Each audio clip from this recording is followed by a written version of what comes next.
that'll fuck up your mind. Here's the truth about the system that'll fuck up your mind.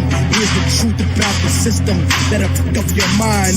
Here's the truth about the system that'll fuck up your mind. Here's the truth about the system that'll fuck up your mind. Here's the truth about the system that'll fuck up your mind. Here's the truth about the system. Here's the truth about the system that the truth about the system that'll fuck up your the truth about the mind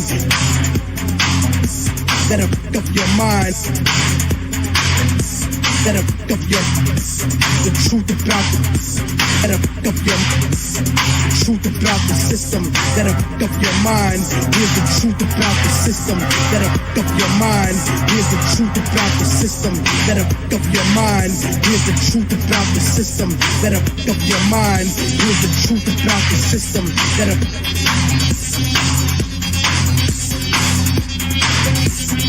warning, warning, warning, warning.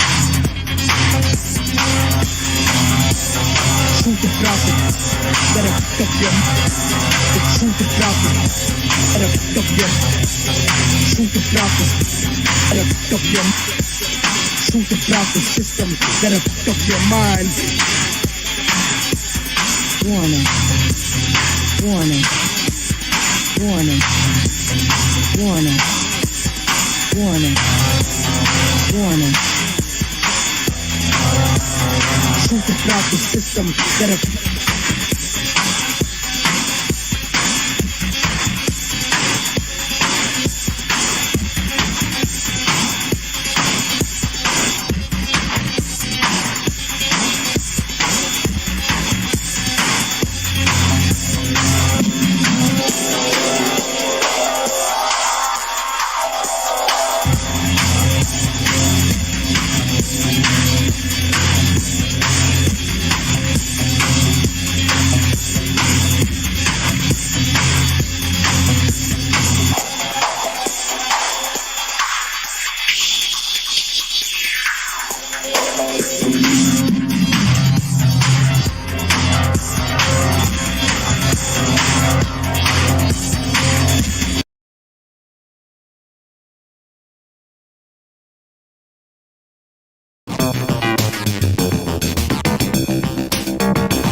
remarkable soul, cold-blooded bleeding icicles, equivalent to North Pole, raw, El Producto style, Buddha mind state, but I don't smoke weed to proceed. Follow my lead, I rock well when somebody's watching me. Rhymes fine like Denzel, having shorties all jocking me. My poetry painting pictures, call me Picasso, not so fast. Put your microphone back in the stash when I'm through foes with hoes. Take what fits, you ain't worth but OC hole. Dick made a gold, soul controller, ruler of my desk, all eyes on me. Like a bad 38 double D's, rest assured. When I be on the mic, war, holding the goods like you buying in the surplus store. You see, I brought it down a notch so you could understand. Oh, I'm smooth like a harp, you nothing but a banjo, advanced show techno style. That shit is played on, running to the likes of a Mongo slate. Fall out, the general be on command now. At the quarter of the century, I'm the man, child. Fuck that, abbreviated FT. Soon to come, bust on, we bust back, strap, ready for war. What? Come on. Yo, when you hear this shit, I bet your head will swing. This is a ghetto thing, where we pack metal things just to settle. When you hear this shit, I bet your head will swing. This is a ghetto thing, where we pack metal things. Get your motherfucking orders of protection. MCs, no question. See, I was raised in the ill drug section, when it persuaded my poetical selections to be hardcore. Shit, I swore on my father's grave I make slaves of niggas who play brave. I crave to engrave my name inside of the pavement. In my basement's an arrangement of different torture devices that slices the first niggas who think they are the nicest. My advice is to you, think twice. The price to pay is life. Jesus Christ, I am the Pharaoh. The road I'm on is kinda narrow. Plus there's a fork in the shit and I don't know which way to go. But these scriptures are sculptures. For crews of dead rappers, the words hover above like vultures, vipers. I write the type of shit to make niggas incite race riots. From the hate that white invited, sinister. When it's the time to finish the rhyme, watch the minister climb up. Filling in the atmosphere like cannabis. And if it's activating me, believe I'm captivating me. Plus I'm decapitating 3 MC proceed with my acts like Taraxis. Practice allows me to receive information like facts is what. Yeah. Yo, when you hear this shit, I bet your head will swing. This is a ghetto thing where we pack metal things just to settle things. When you hear this shit, I bet your head will swing. This is a ghetto thing where we pack metal things. Niggas, you better watch your back. It takes concentration and confrontation. So fuck conversating and contemplating. Arms I'm breaking. Spin a barrel out like a carousel. Cause no one keeps parallel, especially when I have a L. These raps is meant to fear. Yo, I'm a rip, this is here. My comprehensive skills to leave you in intensive care. Check my credentials with pen and pencils or instrumentals. I make you mental, experimental. Don't be acting cockamamie, cause niggas on my block is crazy talking that rap shit. You couldn't even rock a baby, bitch. I went out before the right.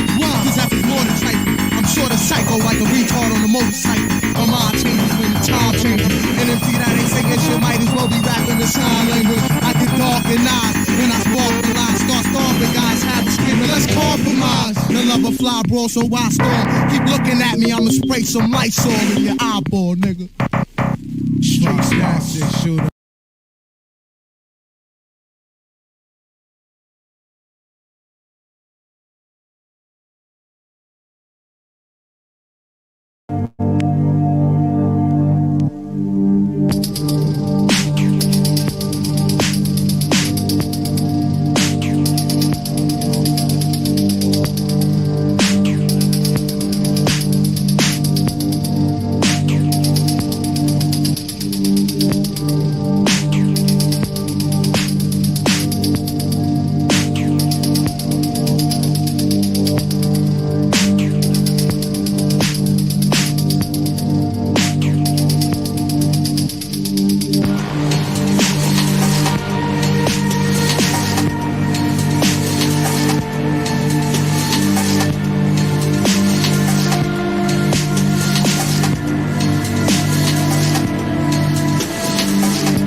Whoops. It kind of crashed me out there. But yeah, blessings. Yeah, thank you guys. I mean, I appreciate you guys for being here with me. I mean, I know people might have family engagements and all that type of stuff. Blessings. I mean, thank you for being here with me. Thank you for being here on The Machine Lies, where we talk about the lies of the machine on the machine that lies.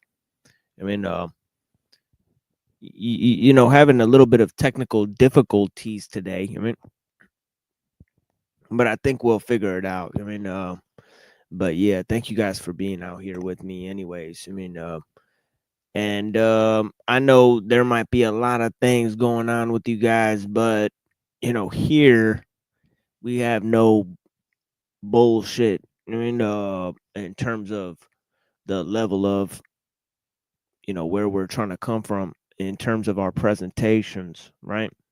So yeah, we did a Saturday presentation. Blessings, right? And it's going to be a little bit of standard operating procedure here, and I don't mind about the views. Anybody who thinks that I come out here and do this to get views on YouTube, is in dire straits. In terms of describing,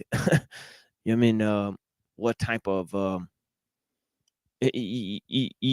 the purpose is for here. And the purpose is to describe, mediation, right? And all forms of mediation are, guided by forms of technique, right? So we're talking about this idea, right? Because there's very few shows. Obviously, there's a lot of people that are getting 90% of their information through screens, right? And so we're trying to describe the medium itself, right? Okay. So this is a very rare sort of enterprise, right? In that it's not about really getting money or trying to ascribe or subscribe to any means of collusion or enterprise, right? But really what it's about is about defining the means, right, that we inhabit, right? We are in the vicinity of technicity, right? So, we're describing the means, and, technique creates means, as we were saying, right? So, in a sense, right, technique is pure mediation, and we're trying to describe what technology is, right? So that we could get to the bottom of, the essence of what creation is, right? And anybody who will probe and understand, this idea of technology will understand the underlying, right, capacity for technique itself, right? Technique, man. You know what I mean? Respect the technique. Peace, brother. Blessings. Yo. Yo. How are we? Yeah, we're having we're in a, however the quixotic paradox feels, that is the feeling that we inhabit here. Definitely, you know, uh, one eyebrow raised.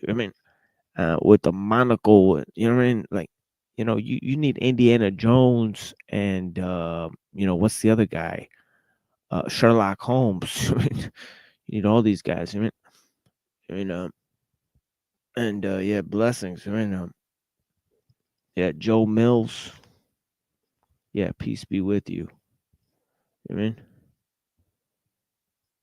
Yeah, man. Me. Yeah, blessings. Jamming out earlier. Yeah, you know what I'm saying? Hall and Oates. Yeah, it is what it is. The machine lies. Yeah, blessings. Thank you so much. Thank you for being here with us, Crystal Shaman. Jen. Don't remember where or who I heard of this channel to sub. About to watch something I find worth watching. Blessings. Thank you. Yeah, I'm talking about the median, right? Technology itself, and we're going over history of Taoism. So I'm going to expand into that. Yeah, thank you for being here, friend. Of course. Yeah, you cannot believe everything you see, right? Some things are pure mediation, right? So, and artifice, right? And that's where we get to lying, right? This concept of lying or artifice, right? What's the difference between artifice, right, and creativity, right? Well, creativity is a way of inframing, right, ideas, right? And technique is a way of sublimating our energies, our time, saving space. And that's why we come to social techniques, right? They help us save time and energy, right? Through social and ritualistic customs, right? So, they can communicate many things, right? Symbols are overlayered with, over contextualized with meaning, right? So, words, right? The word is not the thing, you know what I mean? What I mean? And the map is not the territory specifically, right? So we have to define, right, what is reality and what we're actually imposing onto reality through technique, right? And obviously, you know, symbols are the primary form of mediation. You know what I mean, right?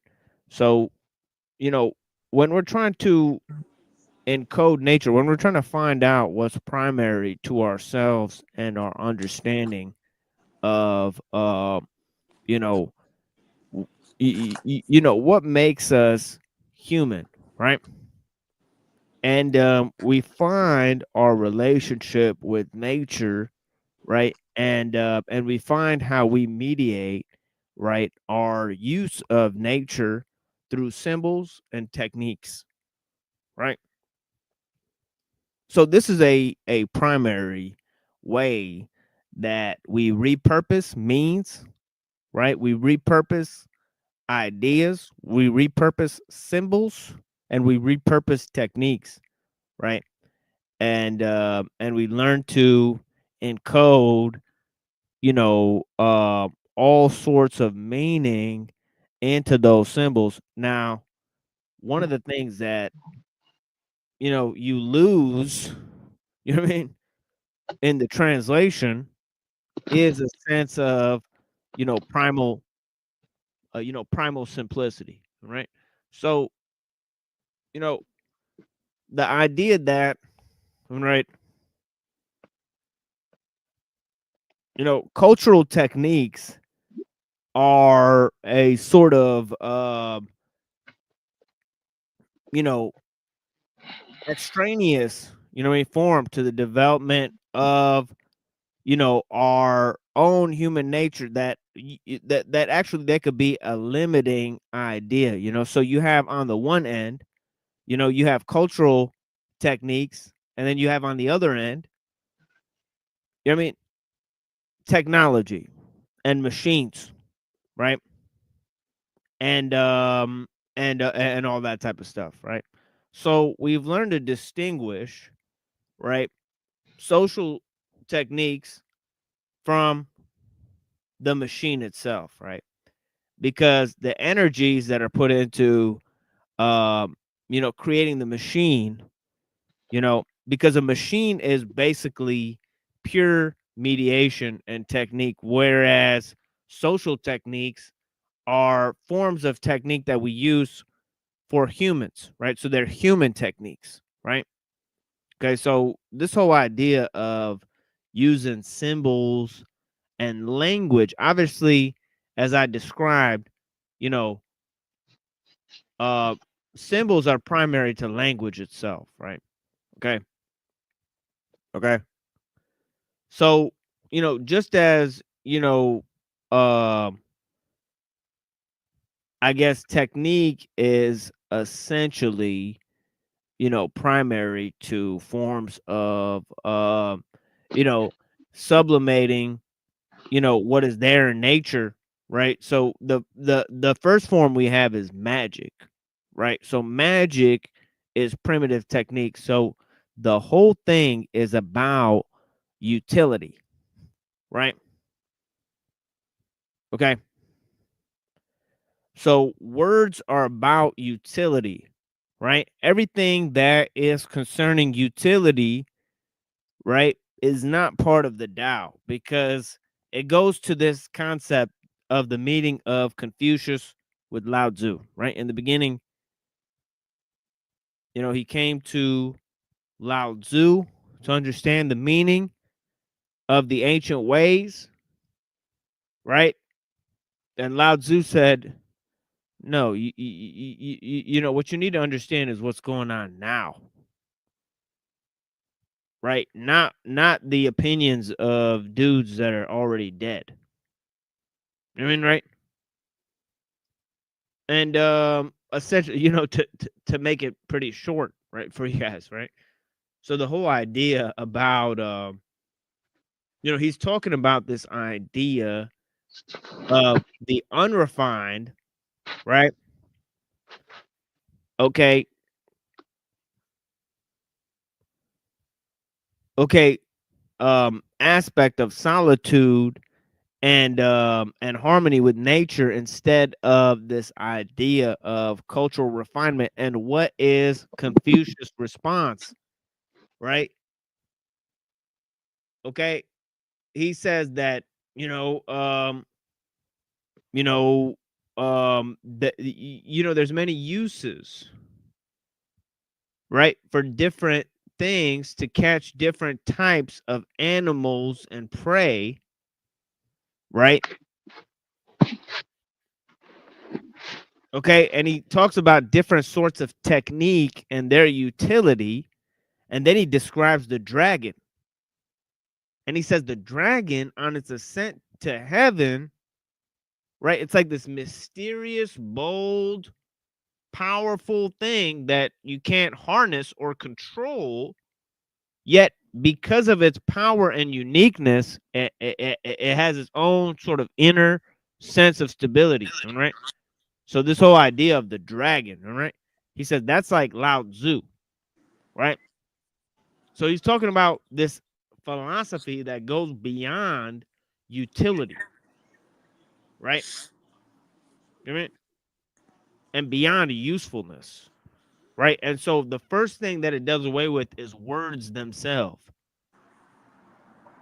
right? Because words are the primary thing that helps you use things, right? Because use comes from this idea of technique, right? Okay, all use comes with techniques, right? So you said Confucius called him a dragon? Is that what Yeah, you're saying? A yeah, he did. Yeah, mysterious, inexplicable manner that mounts a cloud and soars in heaven. yeah. Yeah, I'm reading something about this right here too. That's weird. How much of that shit did you take, bro? Let me see. What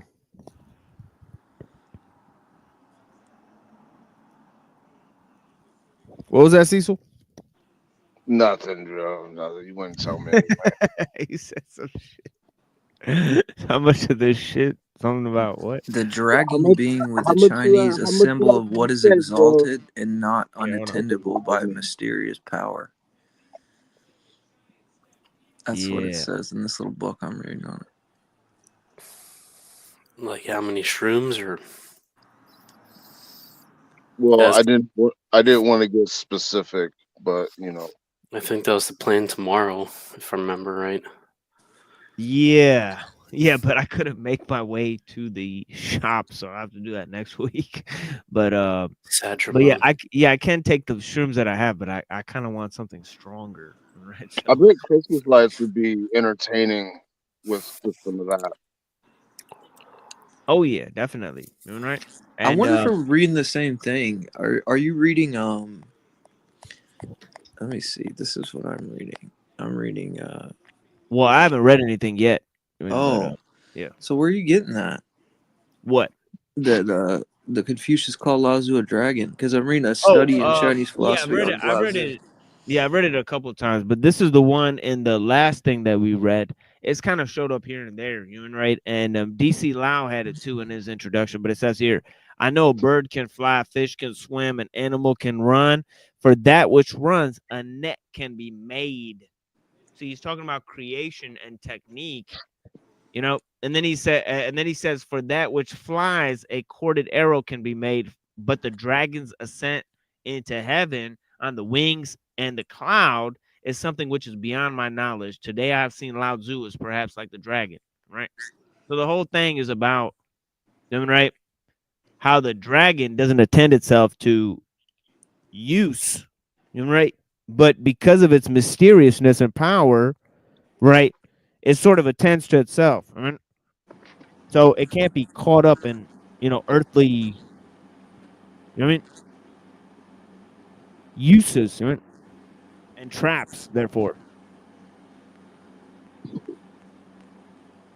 And there's a similar idea, you know what I mean, in the Shang Tzu about words. You know what I mean? Which is fascinating stuff. I mean, let me go to this. You know what I mean? And read you guys the passage from the Shang Tzu. You know, a remarkable passage. I mean,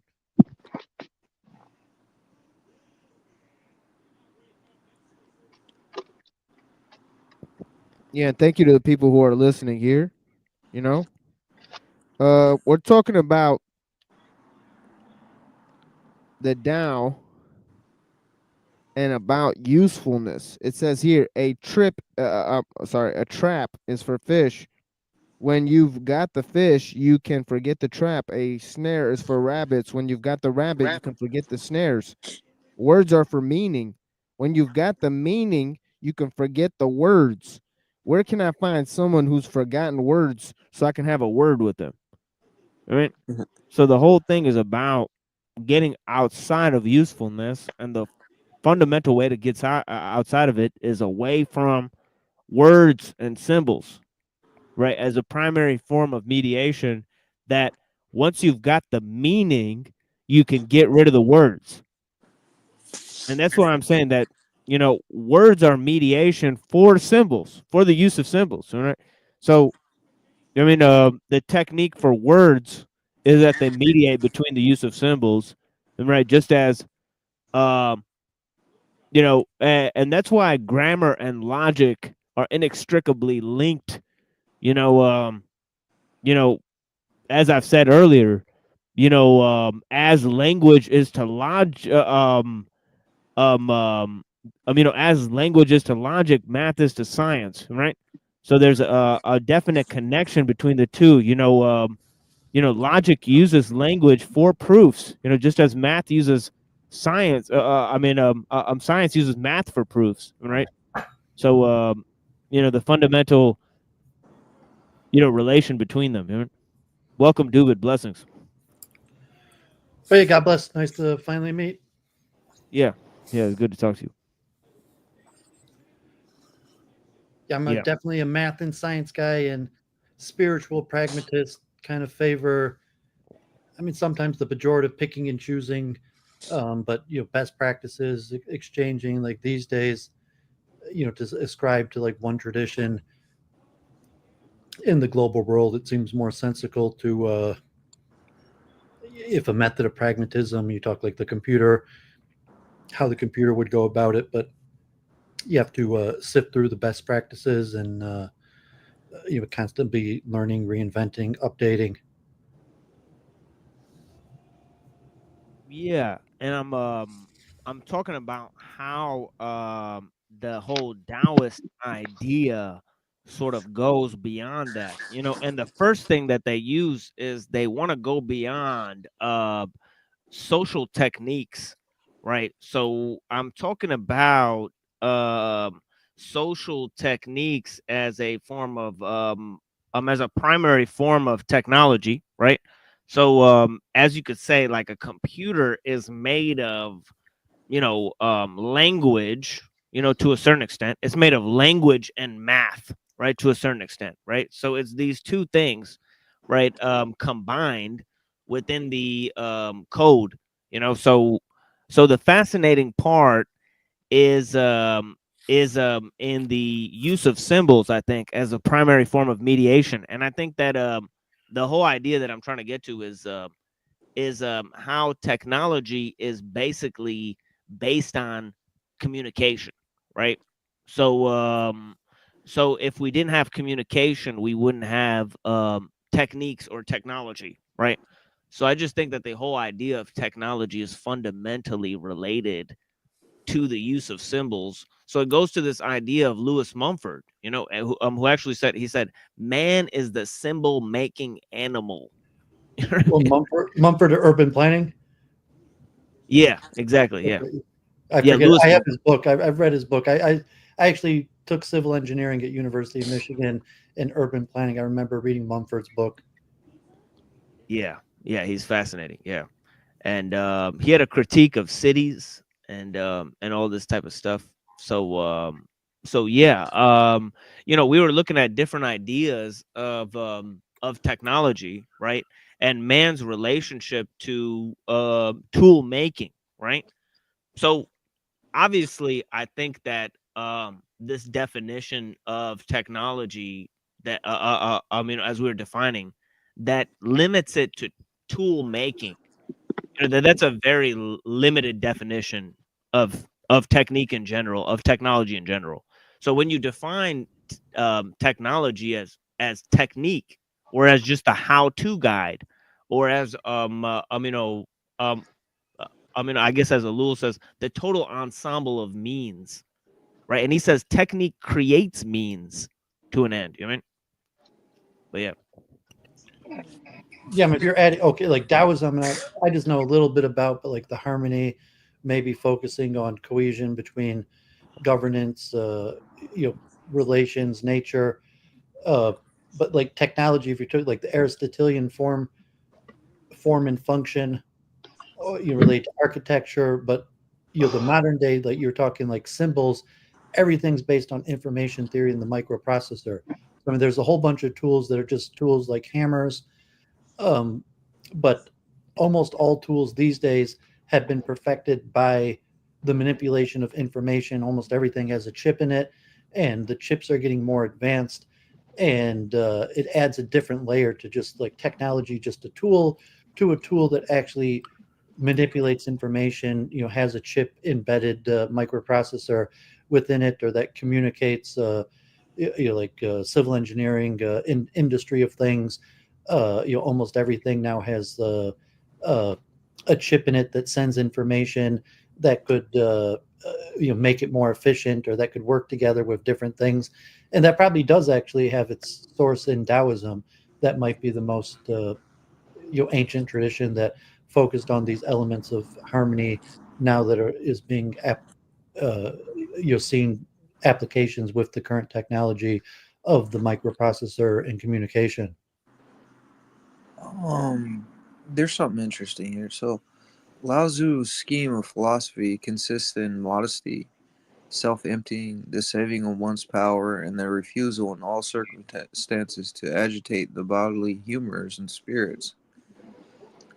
Laozi's learning consists, generally speaking, in being void of desires, quiet, and free from exertion, in being self-empty, retiring, and self-controlling, self-keeping. So,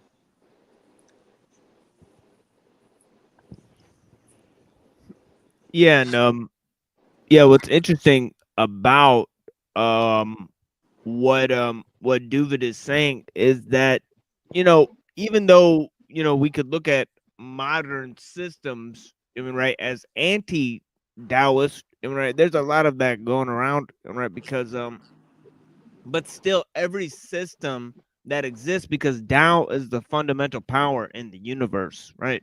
So every system that exists would have to harness some sort of aspect of the Taoist capacity. So, this whole idea of, ruling as the shepherd, why is the sea king of 1,000 streams? Is because it lies below them. It's because, the modern form of rule, it actually rules without interfering with the people it's ruling over. All right. So that is a way to understand technological rule. in that it mimics nature, in that it becomes a replacement for all. It harnesses all of the human potential, right? For example, it harnesses the potential for, like babies being born, right? Medical science is used to bring babies to life, right? So what is not technological, and right, if it's used to bring people into existence, right, at some fundamental level, right? That changes a lot of the ontology of how we think of machines and all that stuff. But in terms of the Taoist idea, right? I was looking at this whole concept of non-mediated, forms of engaging with both society and nature, right, in general, right? So it goes more to this concept of well, obviously there's a promotion of a low tech society, right, within the whole Taoist understanding, right? That's openly seen in Shangzhou, right? And it's seen in the attack on Confucianism. So I was focusing somewhat on the attack on Confucianism as well. So so there's a lot of little ideas there. Yeah, blessings, Rocky. Yeah, I usually say like American philosophy is pragmatism. You had like the continental idealist, the British empiricist, and then America, like Charles Sanders Peirce, John Dewey, uh, William James, pragmatism. And if you look for a commonality of like Trump, Biden, the right, the left, uh, business sector, really pragmatism is one of these central elements. Um, but it likely has Eastern origins, and not necessarily like in the Vedic, but probably like the Chinese. Although like you'd have to be a big expert in Taoism or Confucianism to try to have a modern pragmatic interpretation. But this conceptually, well, we're going to do what works, and what works is determined by some sort of harmonic balance. There's a lot of similarities Yeah. between the Greeks and the Chinese, like as far as like an emperor, like Constantine or something like that. It's very similar. Which I don't know. It seems like the Chinese were a little bit more on point. At least Laozi was with understanding the Tao as in comparison to like the logos. I think he got closer to the idea. Yeah. Yeah, I think it's fascinating, this whole concept, in terms of the concept of words and symbols, right? So, one of the first lines in Taoism is about going beyond words, right? So I think that in Confucianism, the main concept is in tying words and titles and the meaning of words and titles to their function within society. So it has a more, I would want to say, the primary thing is about language, so Yeah. in that way, the pragmatists, obviously they had a huge focus on language. Charles Sanders Peirce, he actually invented semiotics and all this type of stuff, and right, to deal with the whole concept of language. And their primary intrigue, and even for Willard Van Norman Quine and all these different thinkers, was the philosophy of language. Whether it's mind or language that's primary to our experience of the world, and right, whether it's language that interprets mind or mind that interprets language, right? And Yeah, they had this, language. yeah, you say it's language, Rocky, huh? I would say it's mine, though. The Greek Yeah. language is how the Greek language was a pretty good language. I think that's why So you got all the philosophers, you know, they want to philosophize in the Greek language. Well, if you're saying it's really deeper, it's symbols. So language is just the closest we could do for the purpose of communication. But the truth beyond language is these undefinable symbols. Right. Yeah, Well, now they use Laozi, he the zero and the one language. The computer 0 1 0 1 1 1 1 0 0 0 1 1 0 0 0. I guess that's the new language, right? No, I mean that's the Greeks are putting like math and logic and saying, well, the symbols that behind meaning of language is like math and logic. I think like the Taoist, you're more talking these conceptual ideas. It's not like numbers, math, right. and So he'll logic, say and Laozi science. will It's have conceptual paradoxical ideas. language. Like he'll say something that's paradoxical, and it's trying to like get you to and almost like simplistic, and it's trying to bring you to a higher reality that just can't be put into these little boxes, you know. Well, Yeah, like I'm Asian language is hieroglyphs, though, right? I mean, they're pretty much the only culture that still uses symbols as language, right? Yeah, like no, the Chinese characters are kind of broken down into metaphors. Like the the alphabet is Tao means like directly seeing your path. Like that would probably be like the best way to describe the Chinese character for Tao. well the Language is symbols. It's the mediation. It's Yeah, Right. because a lot of languages started out that way. yeah, the alphabet started out as symbols. They just reduced them to And speaking of language too, like even if you go back to like the original way English started out, it is just so weird, reading English before it like modernized. yeah, the root words in English they go back to Greek and they go back to French and they go back to Italian.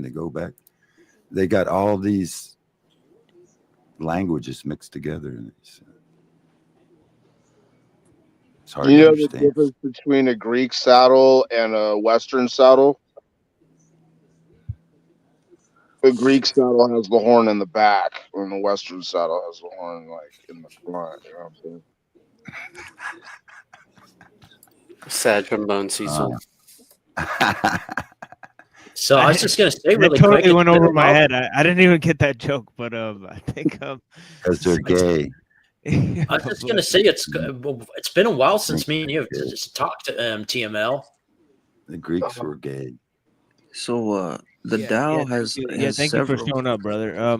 Hey, have you talked to Trad Culture? I've been looking around. No, for it's been a while. Like it's been a few weeks. It's been like at least almost a month since I last heard from him. I just know that since then I've moved out of where I used to live at. Obviously, you can tell I'm in a much bigger place. Yeah. And I got someone living with me too. Hi. Yeah, blessings. Yeah. Greetings. Yeah, it's good to see you. Yeah. It's been a while since I've seen David around too. Yeah. I've been Yeah, trying to find glad to find you guys missing these kind of spiritual, philosophical conversations. Yeah, blessings. Thank you, David. Yeah. Yes, of course. I really appreciate that. And the opportunity to learn new things about things that I don't know about. Yeah, thank you. Yeah. The main discussion here is obviously about Jacques Ellul and his work Technological Society. So I've been expanding on that that idea right there. So it's actually popularized by the great writer basically one of the most popular writers in history which is Aldous Huxley. He talked about this work, Technological Society, and it kind of popularized work. It was relatively unknown until he sort of popularized it, and you could see echoes of the work in his sort of Brave New World. This sort of hyper Rousseauian concept. That science and the arts could reach its logical conclusion within technological society, and it could create new artificial needs and forms of enslavement that were particularly hitherto, I guess, unforeseen, right?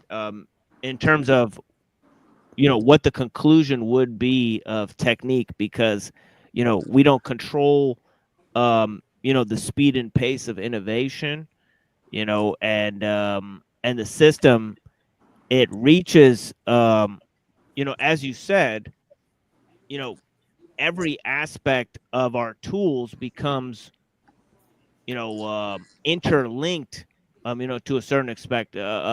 So he talks about this idea of interconnectivity within the system, and this idea that all parts of the system are going to link up eventually, right? So that innovation of any one particular tool or form, of technique within the system is not going to be specific, but it's going to be sort of all inclusive to the system itself.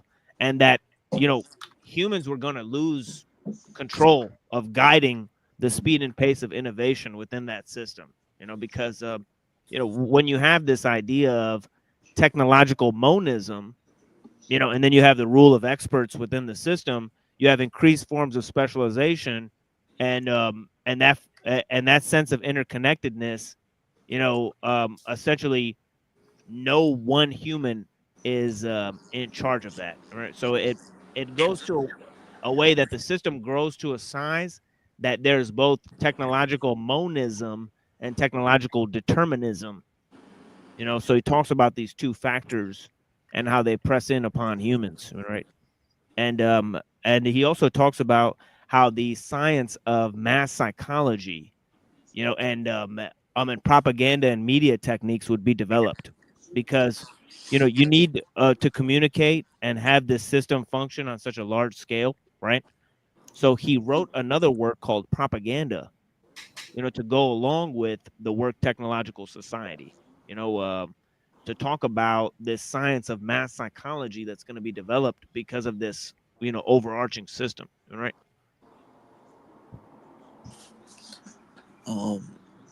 Yeah. I think this is kind of interesting. Just to get back to a little bit to the Tao, if you want to hear this. So it says, is in the Tao Te Ching, it's used in a couple different ways. It says it's used in the sense of the way or means of doing a thing. So that's kind of like a technique, Two, it's in some passages it means to speak or describe. It's used in the sense of the coarse, literal, and metaphysical characteristics of the pursuit of heaven, earth, and the perfect man. And this usage of the word is common with the Confucianists and all other Chinese writers. Just a little add to your thing. Yeah, I was just mentioning, God forbid, the Unabomber and the technology. I mean, I think Machine Lies, you have run-ins with like the alt-right or some of those people, and I guess that's also had some influence on some of these thinkers that, like David Skrbina. I guess he was actually a professor in Michigan, Eastern Michigan, and it's interesting also, besides writing on the Unabomber, and that's how I heard of Ellul's Technological Society, because he said that really those ideas came from there. But I'm currently reading his book on Western Panpsychism, which is also an ancient precursor, and probably parallel to like Taoism. That like they don't necessarily have the same idea as Panpsychism, but certainly parallels. And like I consider myself a panpsychist. I don't know if you are also. Yeah, big time. Yeah. Yeah, and I'm a huge student of Dr. Skrbina as well. So, actually, the ideas of panpsychism and, also Ellul, Like literal student. Yeah, heavily influenced by him. So that is one of the. Actually, he's the one who published my first work. Now I'm working on a book about technology, but the first work I wrote, that was on, the Judeo-Christian, whole, idea, this whole chimerical concept, and its link with Western philosophy and, all these ideas. I published that under Dr. Skrbina's, whole publishing company. It's called Creative Fire Publishing. So we have a bunch of his, works, and yeah. Oh, So that's awesome. yeah, I didn't even know that. Yeah, I mean, I heard definitely. about Scribina. He was on Adam Green. I guess because he also has kind of to the Abrahamic matrix, the Yeah. Judeo matrix, but that's Yeah, parallel but slightly separate. Yeah, that's actually how I met Adam Green, is through Dr. Scribina, because I already knew Dr. Scribina. So when he went on Adam Green, I tried to get Adam Green to come on this show, through him. That's interesting. Yeah. So I wouldn't have been able to get Adam Green on the machine lines if it wasn't for Dr. Scribina, actually, right? Because I he was had already. surprised when I saw Scribina on Adam Green, and he mentioned the Unabomber, and then like I just searched him up, and I saw he wrote a book on Western Panpsychism, and I read through it, and it just came through my list. I put it aside to read it a second time, and I'm actually currently reading through it the second time right now. Yeah, I need to read that one too. I have metaphysics of technology. I did that one, but Metaphysics of technology. Yeah, that's. I read that one, the but I didn't put it aside panpsychism to yet. read twice. His one on Western Panpsychism I put aside to read twice. Yeah. Yeah. You definitely have to read it a few times to really let it sink in. Yeah, and he goes back and forth between these guys. Ellul. Obviously, Ellul dismisses the Greeks, as having any knowledgeable insight into the issue of technology, and Scribina disagrees with that. He's a huge Greekophile. We actually went to Athens with Dr. Scribina. Nice. So he actually formulated a trip where the students could go to Athens and go walk around Athens and to learn ancient Greek philosophy, namely Plato and Aristotle.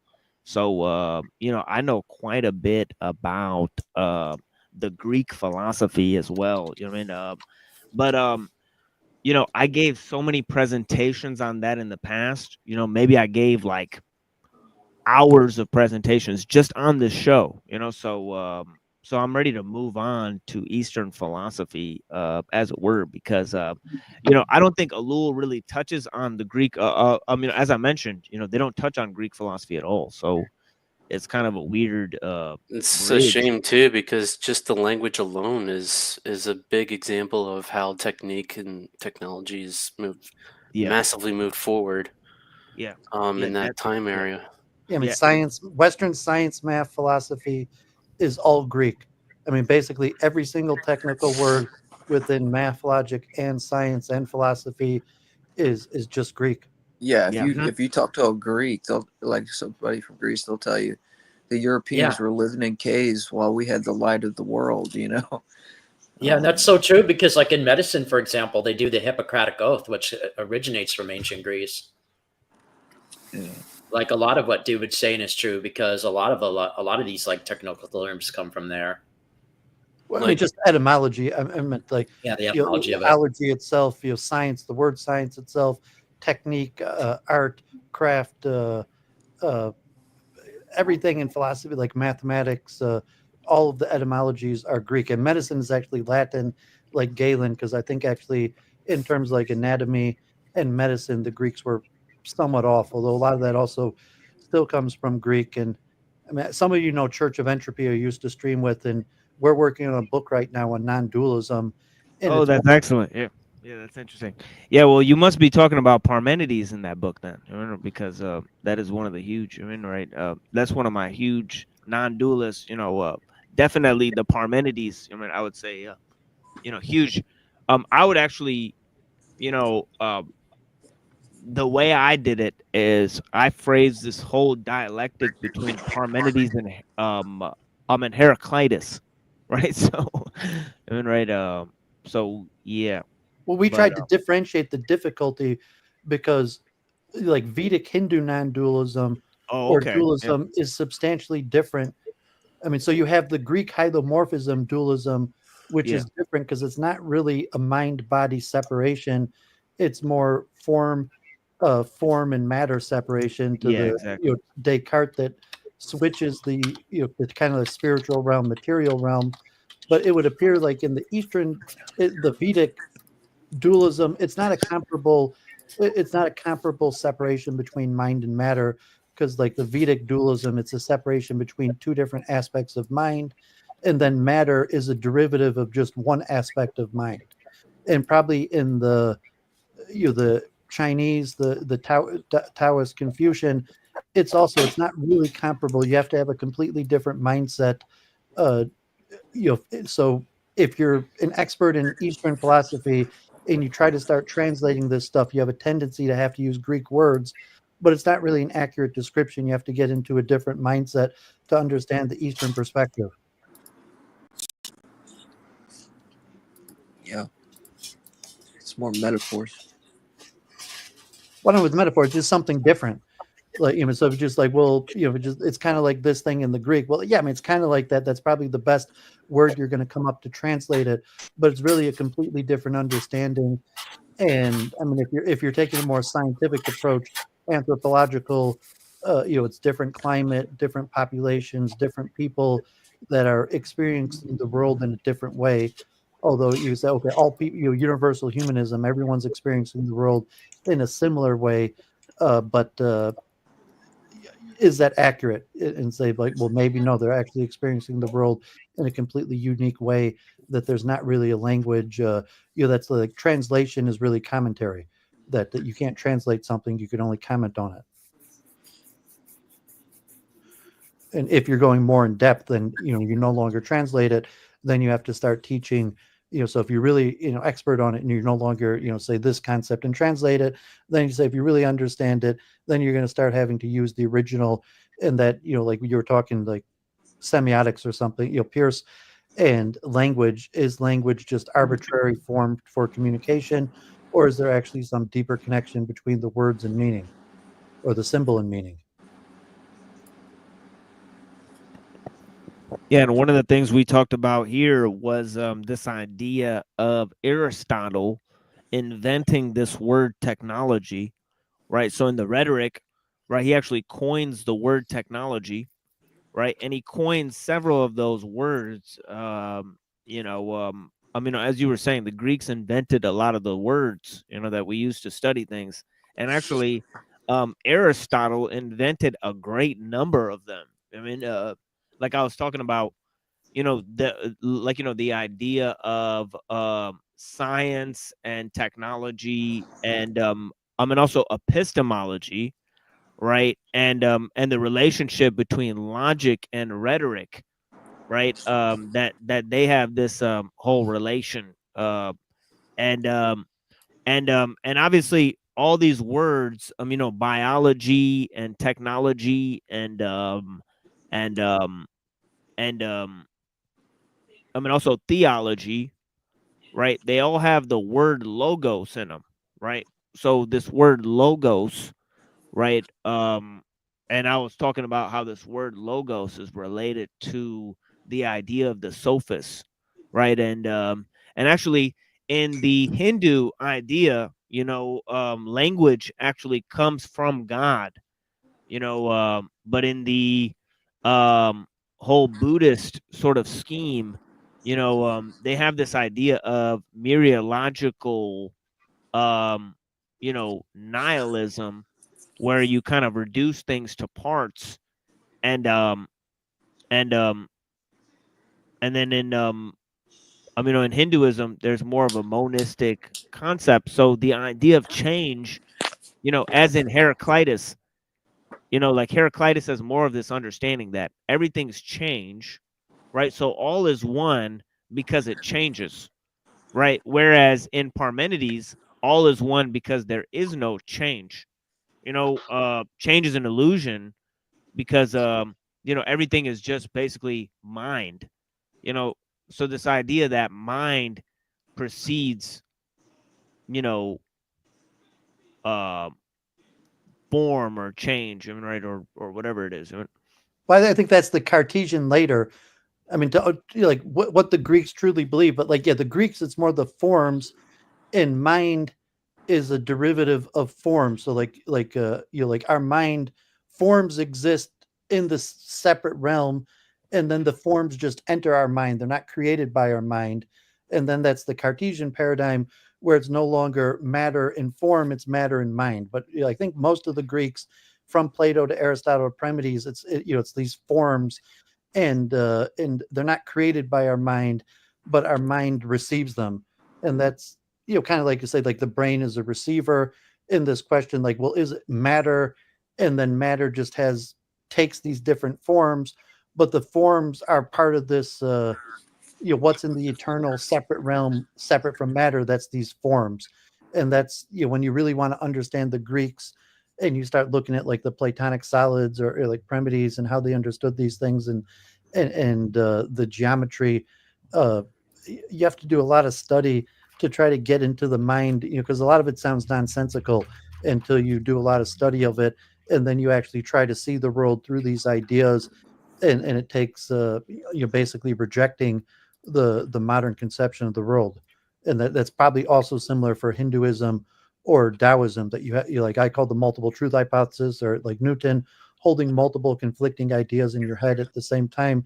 You have to basically completely suspend your current understanding of the world to fit a different perception, understanding of how the world operates, that would be in place, not necessarily in addition to our current understanding. Well, they called it, the Greeks call it, well, there's an analogy to it, kind of. It's the cookie cutter, like the cookie cutter before time itself, or something. Yeah, I mean, like, if you take just the language, is it okay? Our mind recognized the pattern, came up with a word, and then there's agreement among man, but it's mind dependent, as opposed to mind independent, or saying the form exists separate from matter, separate from mind. Well, I think what would like Laozi would probably say that that space is coming from the Tao, this ordering principle before time itself, what we would call God, So language itself is coming from something outside of ourselves. But once we speak it, I think it's created in that sense. It's a creation of a creation. But yeah, I mean, if someone's more an expert, say that, the Greek kind of system, like, you're going to get to the truth, the answer, and you're going to have axiomatic and first principles, and build things off of those. And possibly the Taoistic or various Eastern traditions, it's not coming, like, it's not a first principle philosophy in the same manner, where you're going to discover truths and then derive things from truths. Yep. And it's kind of a humbleness, like, you're never going to figure this out. The best you could do is to achieve harmony between the paradoxes of these ununderstandable concepts. right, like the idea is sort of like you can't fill, you know, the whole ocean in a small bucket. It's kind of like pointless or something. That's one of the ideas that I was trying to talk about in terms of ethics, right? That the ethical forms in Confucianism are scarcely similar to the ideas that we have, because the idea that goodness is context dependent within your function within the hierarchy of society and the division of labor within the society, right? That idea that actually goodness is not it's not just based on pure formality, right, and pure principles, right, but somehow you have to align both of these things together, right? And then and then within the Tao, your sort of self-awareness of your own goodness is not goodness itself, right? So it goes far beyond society to find goodness, right? So the principle of goodness exists, as an inherent form of simplicity, right? And it exists within the individual, but not the awareness of it is not the goodness itself, right? So Right. So the reasoning in it, like deducing it like to a logical thing in your head, it's more heart than head. Yeah. And that goes to Pascal, and his attack on the Enlightenment, right? Where he says the heart has its own reasons, which even reason cannot comprehend, right? And the whole idea goes to this fact where they talk about these two principles, Wu Ming and Wu Wei, right? So these ideas of being without action and without form, right? Or without name, you know, right? But of course, in the Taoist whole principle, right?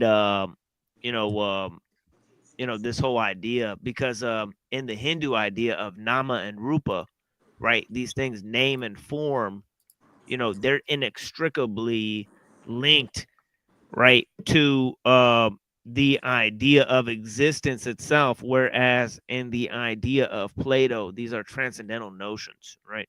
So, they have to be communicated to the rest of existence through other means, right? Through other communicative properties, teleological forms. That's why I intuit, I call my multiple truth hypothesis. Then rather than trying to claim that like these are just different ways to describe the same thing, and saying, well, maybe there are actually concurrent layers of reality that's functioning differently. And it's not really just different ways of describing the same thing. They're actually describing different realities that are concurrently functioning. Yeah, reality is just an opinion, and truth is just a feeling. I don't know about that. Don't worry, I do know. Well, I mean, if you're going to, what's the other how do you option? know Is that? like Then different ways of describing the same thing. How do you, well, no, how do you like come Mac, to that the philosopher conclusion Mac. if there is no truth? I didn't say there was Well, no I know truth. I can feel it. Say you, say me, say it together. Hank ain't got a girlfriend, so he angry. Well, I was just going to say, like, who said that? No, I was just going to say really quick, like Max Stirner, for example, he would say that certain ideas were just spooks, like certain concepts, like the idea, for example, a nation was just a spook because it was just some illusion or some idea that came out of somebody's head. Yeah, pretty much like anything that's not simple is a spook. So like a micro egregore.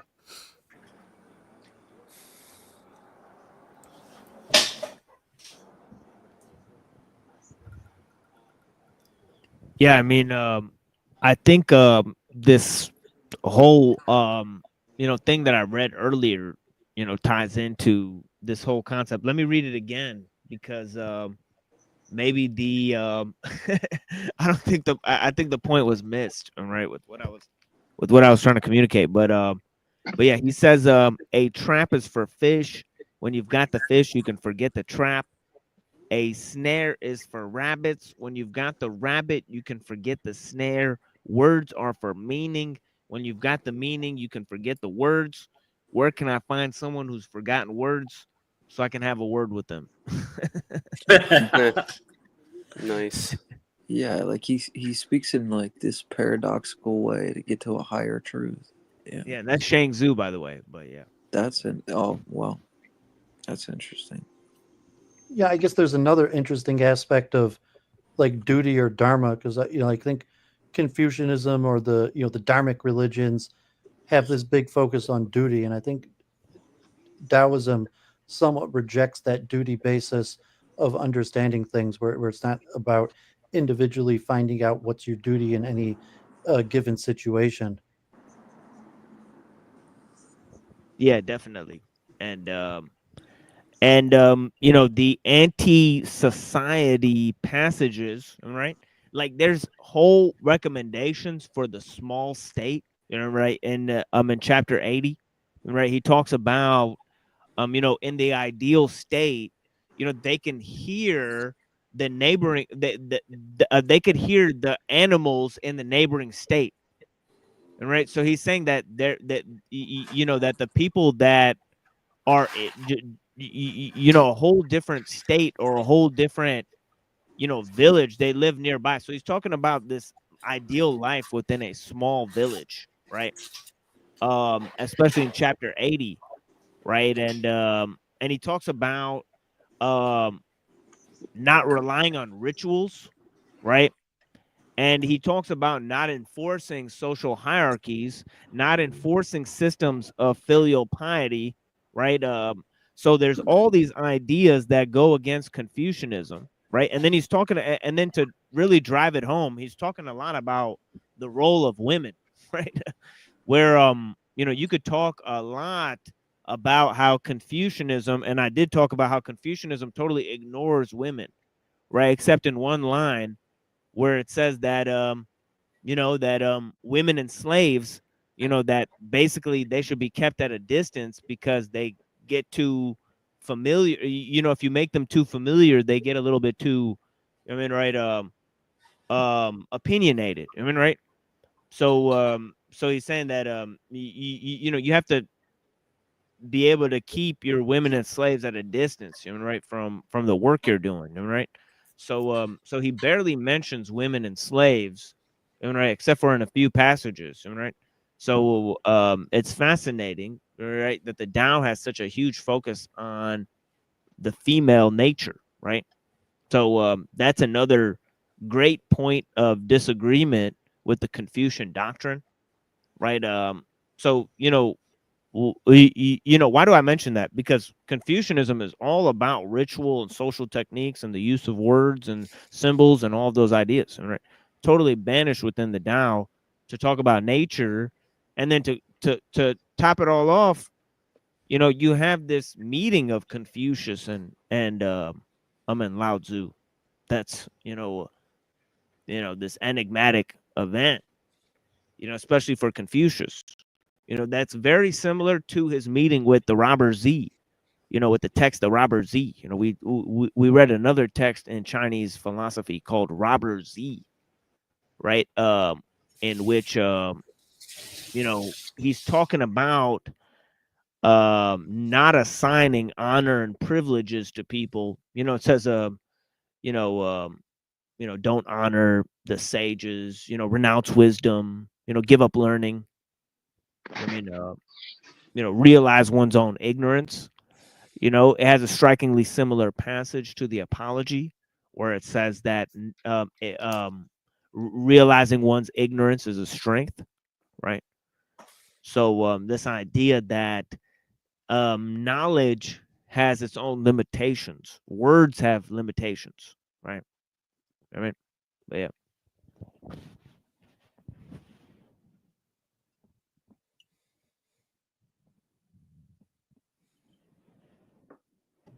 Yeah, I mean, I like to analyze also the evolutionary psychology, like Kevin McDonald's Judaism as a group evolutionary strategy, or you look at Hinduism, Islam, any of these things as a group strategy, as a vehicle for personal enlightenment or to guide the individual, but then it also has to function as a group strategy. And it would appear that Taoism has not been as successful as a group strategy, although I think Taoism has been influential in the martial arts and maybe for personal enlightenment. So there might be certain aspects to it, like why Taoism doesn't actually work well as a group strategy, but works more as a vehicle for personal enlightenment. And then also, if Taoism is actually one of the precursor of the martial arts, and there's a specific thing about the philosophy that's conducive to the martial arts. Yeah, the Taoists and the Buddhists, they're especially some of them are especially paranoid about using this word enlightenment, right? To describe goals, to describe spiritual goals, right? So there's a lot of going away from that. In terms of the Taoist practice, it did turn into one in its shamanistic form, in which they practice meditation, and some of them practice alchemy and all of that type of stuff, and right, mixing up different herbs and that sort of thing, and right. So on the other end, and obviously the whole ideas from the Emperor Shen Nung, that were frowned upon in by Mencius, that he kind of frowned upon these sort of ideas that are against the division of labor within the society, and also labor saving machines and devices, right? He said that that this is sort of a clownish impulse within Taoism, that doesn't help it to be, as you said, become oriented to groups, and finally have to come to the conclusion that the Taoist idea is very individualistic, as opposed to Confucianism, which is oriented to society. This is oriented to a solitary man in nature, similar to A monk the or an concept of ascetic. yeah, yeah, or I want to go to like maybe Rousseau's idea of like a solitary man in nature, that type of thing.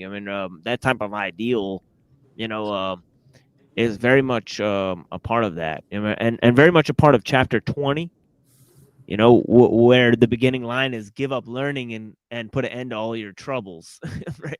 And then it rejects society, right? It rejects all the rights of society, right? Right. So, yeah. Did you have a comment on the martial? Because Oh, in yeah, yeah, it University definitely, Stony yeah. Brook, I was part of the MMA club, and one of the instructors was Master Lee, and he taught us Tai Chi. So I did Tai Chi for a year, and I believe Tai Chi descends from Taoism. Yeah, yeah, and this whole idea goes to the Bodhidharma. Which we're gonna actually look at some of the Bodhidharma and his ideas. Right, fundamental to Zen philosophy, right? So that goes into Zen philosophy, right? And this is why, in that whole idea, because obviously Bodhidharma, when like, the all these tales about him, like, you know, giving up the reins of power, right? Obviously, he has this meeting with the emperor, right? And he turns his back on him, right? And they go and they make this plan to go, after the Bodhidharma, in his journey to the east. And they say, no, even if the whole nation went after him, nobody could stop him from like his journey, right? Like he's gonna go east, right? So the Bodhidharma goes east, and it's this great legend that is the spread of, Buddhism from India to China, and he's the one who supposedly invents, this great teaching of martial arts, and obviously he invents the tradition of the Shaolin monks and the Zen philosophy, right? And for years, the Zen monks are this anti-enlightenment combination of Buddhism and and Taoism, right? And they like went to the mountains and like grew tea and stuff, and like you know and yeah, and definitely With the warrior Bodhidharma. ethos. I mean, how Yeah, does it derive to eventually become, the most extreme form of the warrior ethos, probably in exactly. the planet today? Like, I mean, I'd say, Yeah, okay, God forbid to put it that way, but like, in the yeah, West where MMA is the main sport right now, and you think like, I want to learn Taoism because I want to learn how to fight, and those guys know the best secrets of the path of the warrior. yeah. Well, look at DT Suzuki, right? And his idea, because he supported the fascists in World War II, right? So the Zen and the whole idea of the kamikaze fighters, right? And so it has a huge warrior ethos. You look at the ideas from Chogyam Trungpa, who's writing from the Tibetan ideas, right? And his work on Shambhala is called The Path of the Warrior. Right? So yeah, it's a warrior ethos from Hinduism, from Taoism, from Islam, from Christianity, right? So I think that they're all warrior ethos, right? And I What's that think that balance to understand violence in the way, like, redirecting energy or something? Like, really, yeah, my enemy wanted to destroy himself. Like, I didn't destroy him; he destroyed himself, and I just Martial helped him along arts. his You're journey. leaving an empty spot for him to enter into to Martial overextend. arts We sort of talked is about that before. the art of war, and Chinese or the monks used to try to channel the spirit of chi. I think it was called chi. Chi. So you got your chi. So they teach you the chi martial arts. Yeah. It's martial means military. Is like the art of war. So yeah. Let's serve you Kung Pao chicken one time your grill.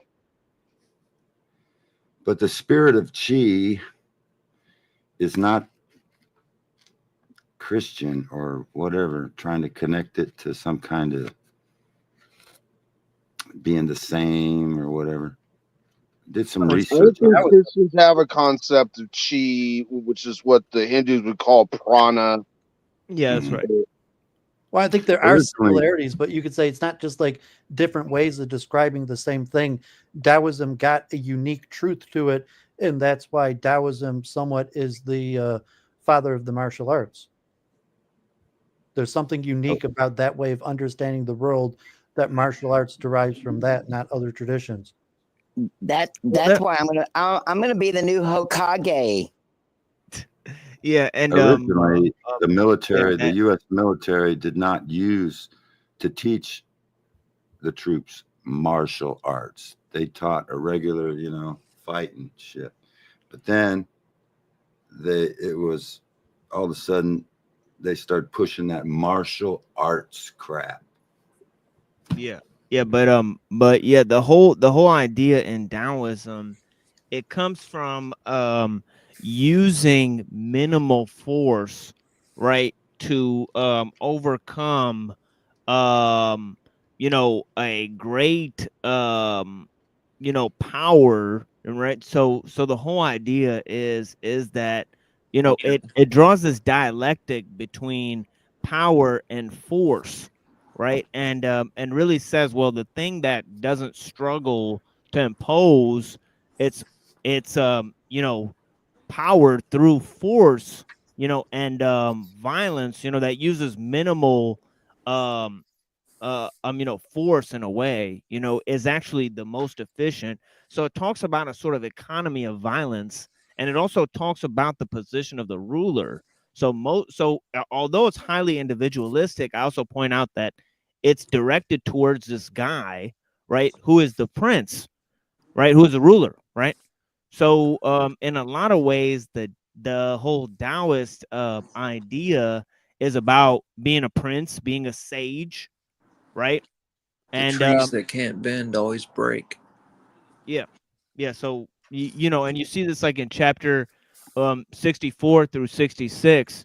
Really, this whole idea of the shepherd, right? It talks about being a shepherd, right? And how the shepherd, follows his flock, and so he could keep an eye on them, right? So this idea that he's in charge of them, but he's following them, right? So he could look over them, right? So the whole concept is this whole idea is about the subtle forms. And in chapter 64, it talks about how the high rests on the low, that high and low aren't exactly precise definitions or forms, but they're just two aspects of each other. They need each other, right? They sort of define one another, right? So so in that aspect, and right, it's saying that power is defined by what it has power over. Very simple but brilliant concept. Yeah. Yeah, I mean, it's fascinating that the West, in our pragmatism, takes Taoism mostly for the martial arts just because it works. You see, like UFC fighters, they all have their Chinese tattoos. They've all practiced meditation and being at one with the world because they want to become better fighters. And just they saw like whatever those guys are doing, it works. And then you have the paradoxical nature where in order to do what works, you don't use the Western first principles brute force method. Then you actually have to learn how to harmonize with nature and these counterintuitive principles. and all of a sudden people are doing like meditation and trying to become one with nature. But that's the intersection where most people in the West would be familiar with these teachings. Yeah, that's kind of why they killed Bruce Lee, but I won't get on that subject. Well, I mean, like the Bruce Lee, it's like hard like a rock, soft like water, or all his various things that are probably Taoist teachings that came to just people want to know how Bruce Lee was able to fight like that, and they know these Taoist type quotes because he said them, and it makes sense. Like when you start doing martial arts or trying to learn how to do it, you learn like, wow, it's not so simple. It's not a first principle approach. It's a harmonic approach, like yin yang or any of these various paradoxical concepts that ironically most people learn in the West because they want to learn how to fight.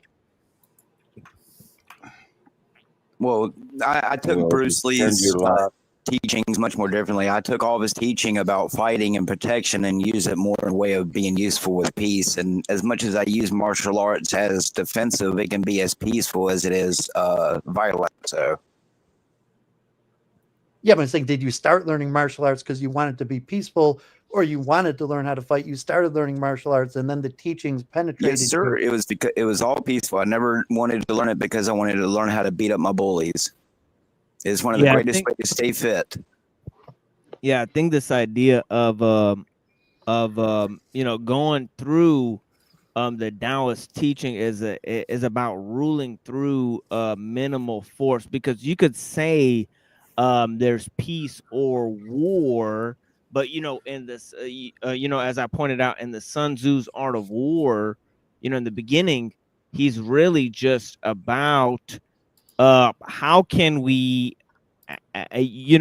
avoid war, A, and B, have a war where we apply minimal force, right, to actually taking out the enemy, right, because I'm sorry, I didn't know. I was talking to myself. I forgot. I thought I was muted.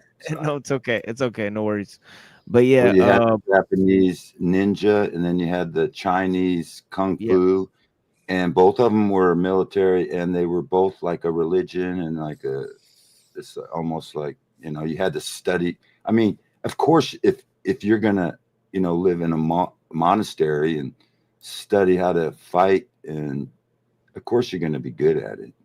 You're gonna practice the same move over and over and over until you get it perfect. And then, your master comes up, oh, that wasn't perfect. Shaolin, go back to work.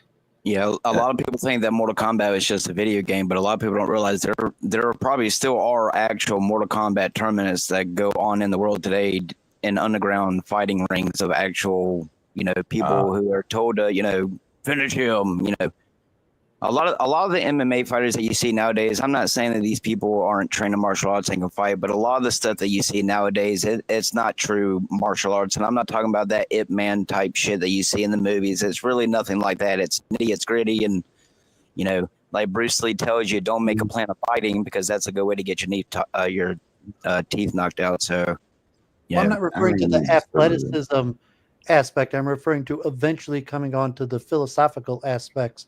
And like most martial artists, okay, they might train, they might do a bunch of techniques and the forms, so to say, but eventually they're going to have to come on to the teachings, the understanding, which is basically the harmonic way of understanding the world. And even saying, as opposed to one person going up against their opponent, that there's actually harmony between you and your opponent.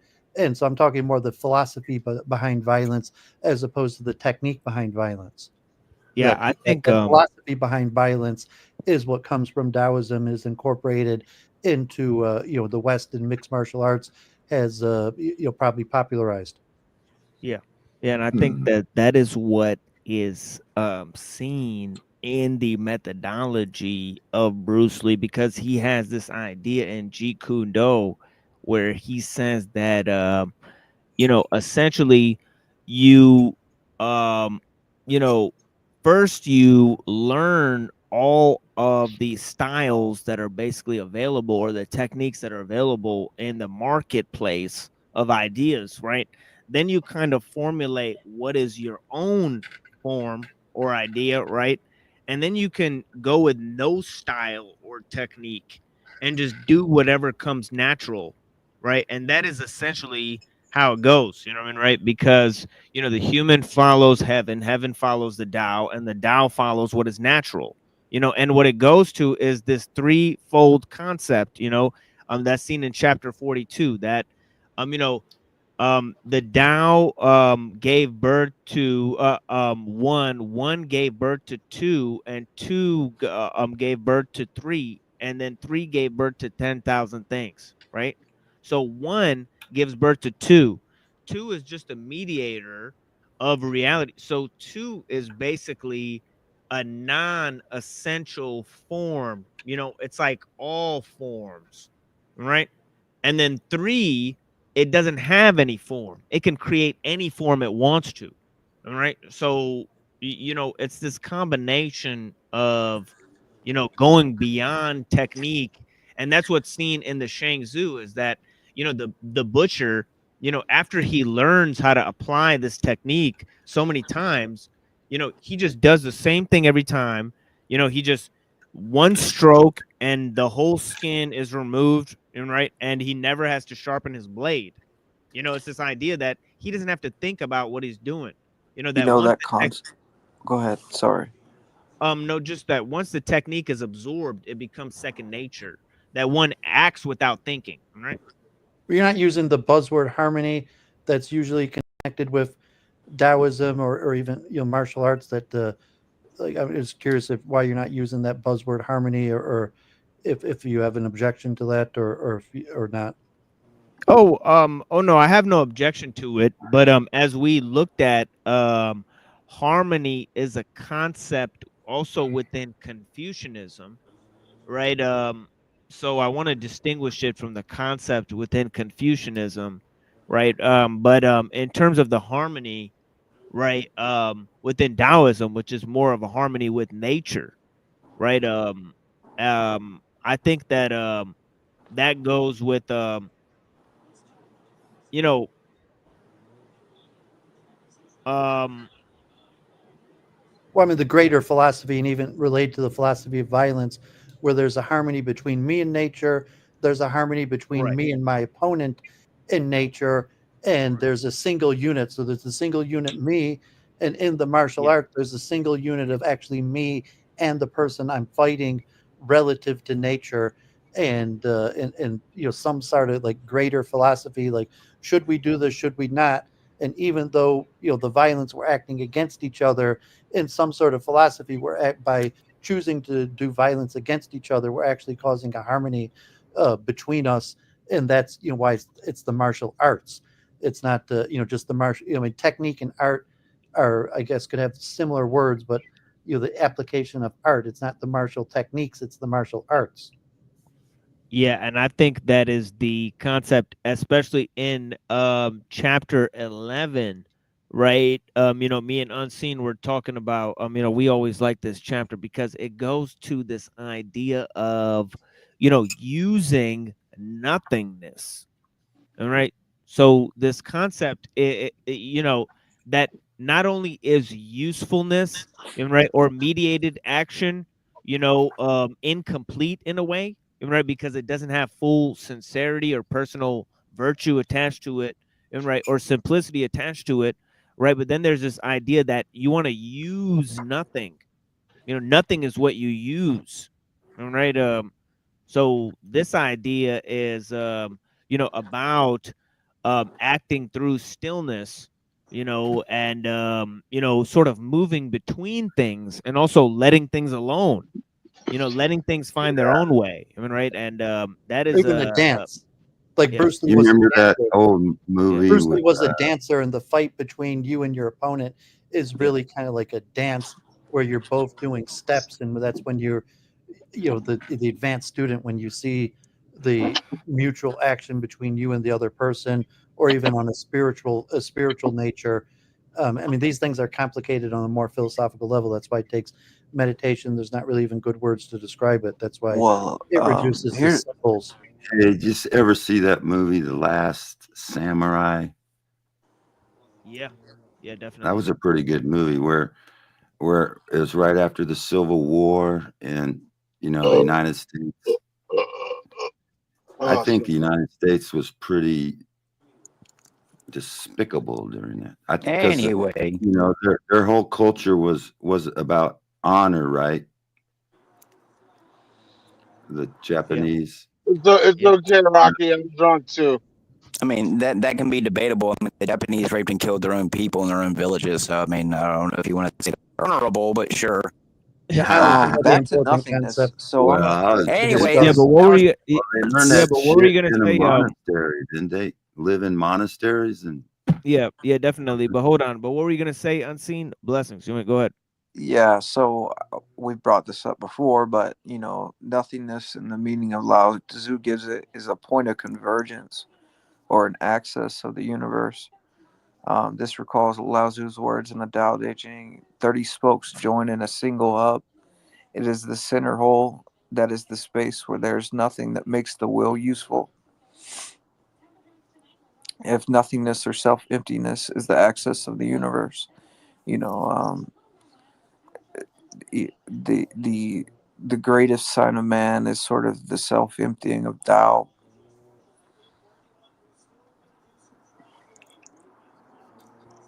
Yeah, excellent. Yeah, thank you. Yeah, honor. Yeah, definitely. Honor is a huge concept to discuss, and I think that it goes into it figures heavily into the Confucian ideal, and that's what I mean. Another thing I wanted to say is the group dynamic. Within that you were saying that the Taoist ideology doesn't possess a strong group dynamic, but as we've seen a lot of times, they have this threefold dynamic, right, within Chinese society, right? That's more cleverly designed, because there's an internal tension between Confucianism, Taoism, and Buddhism, but Chinese, society, and subsequently, Korean and Japanese society and philosophy, they sort of have this idea where they combine all three of these, within an internal harmony, right? And you see, like for example, the samurai, like Sunetomo, who wrote Hagakure, right? He was actually a master of Confucian texts and also Buddhist texts, right? Yeah. So he was very familiar with lots of different philosophies of being a Japanese samurai, right? He was The good familiar. samurais went to China to study under the somebody. Yeah, so I hear what you're saying. Yeah, so that's definitely relevant in the warrior ethos, but the whole concept of honor, there, and about sacrifice, and about acting without thinking about why you're doing what you're doing, that it just, why it Yeah, has to be done. you're supposed to trust your leaders and follow Yeah. orders. Yeah, that it's not They're the about. high ranking. Yeah. When an American goes to the military, he's basically going for the same reason. He's going to learn discipline and to be obedient and follow orders. There's even this concept that whether or not. Is that what you're saying, Rock? Should we bring back seppuku? Well, yeah. That's what I was gonna say next. Is that there's this great concept that even if you don't win, you still go out and sacrifice and perform your duty. That winning is sort of secondary to the sacrifice of the duty that has to be performed. Right. So so if you can't perform, your task, there's a seppuku, you just, it's over. There's no point in living with shame and living without honor, continuing on, because you couldn't just throw away fear and just act without thinking about whether victory or defeat is going to be concerned. You were too much of a pussy to just say, oh well, I'm just gonna, this is gonna happen, this is gonna bring me to victory, or this is gonna bring me to success. That people who only act through that, they have no honor. Right? Yeah, they had movies like they would like say a soldier was overseas and his whole unit got killed, but he was the only one survived, and he would say, "Well, damn, I missed out on that honor. If I would have died with my men, I would have more honor than being the only survivor." Yeah, so Yeah, but let's be honest. Honor only counted for nobles. That samurai at the time were all nobles. So if you were a pleb, it didn't honor make a difference. That's not necessarily true. There was a lot of what you could consider outlaws or, rogue samurai. But I mean, yes, a majority of samurais were considered, notable people in their villages and stuff. But I wanted to say that in a lot of Japanese councils, even just stepping out of line and saying something against one of the leaders was enough for them to say you must commit seppuku. So, just simply telling your leader, "Ooh, I think that's a bad war plan or a bad decision," could easily bring dishonor upon you and your firstborn. And there were a lot of Japanese men who not only had to kill themselves but had to kill their firstborn. So if you want to go with that system, hey, more power to you. Yeah, but the samurai were influenced by Taoism and Confucianism. The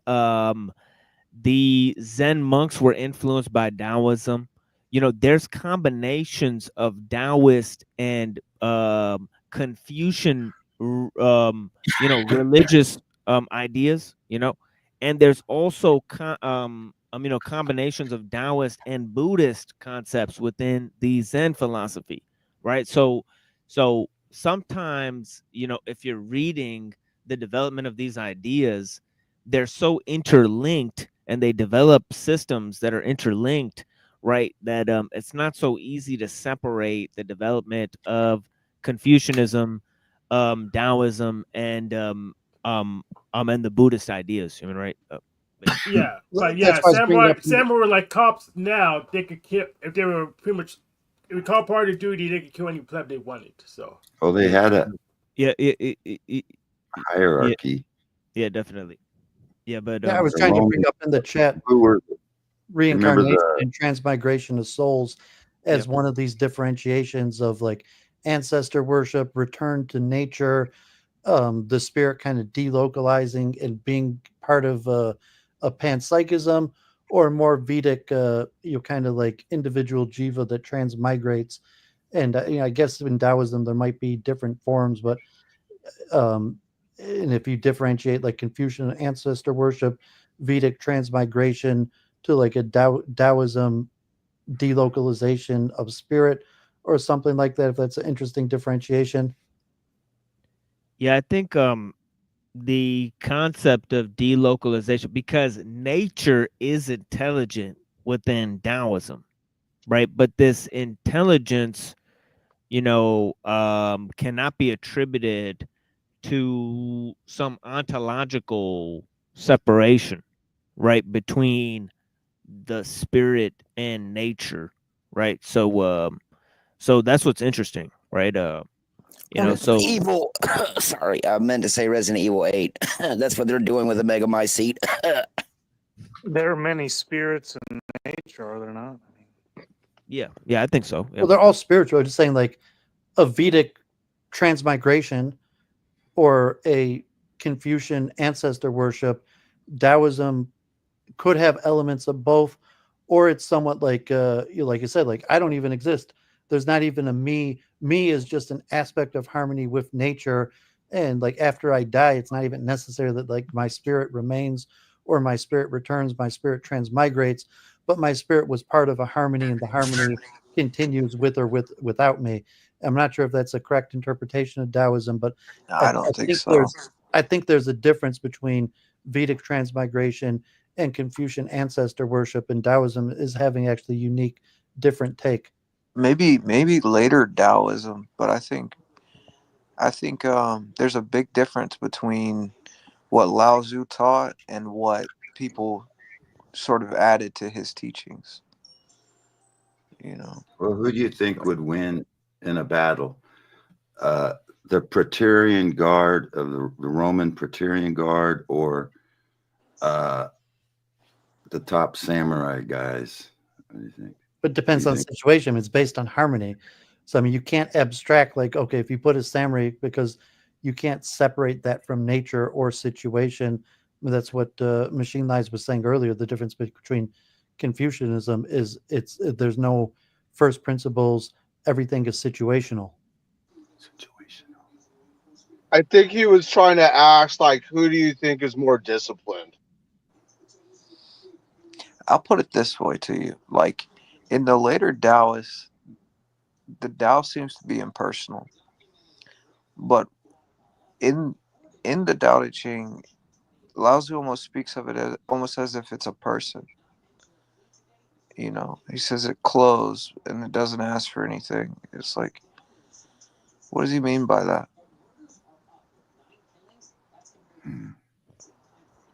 Yeah, I think it's the same as this whole idea that the valley spirit, that produces without owning, creates without possessing, and essentially creates Selfless, self-forgetting. yeah, sort of stillness, right? And yeah, as you say, self-forgetting, self-effacing, this whole principle. I mean, that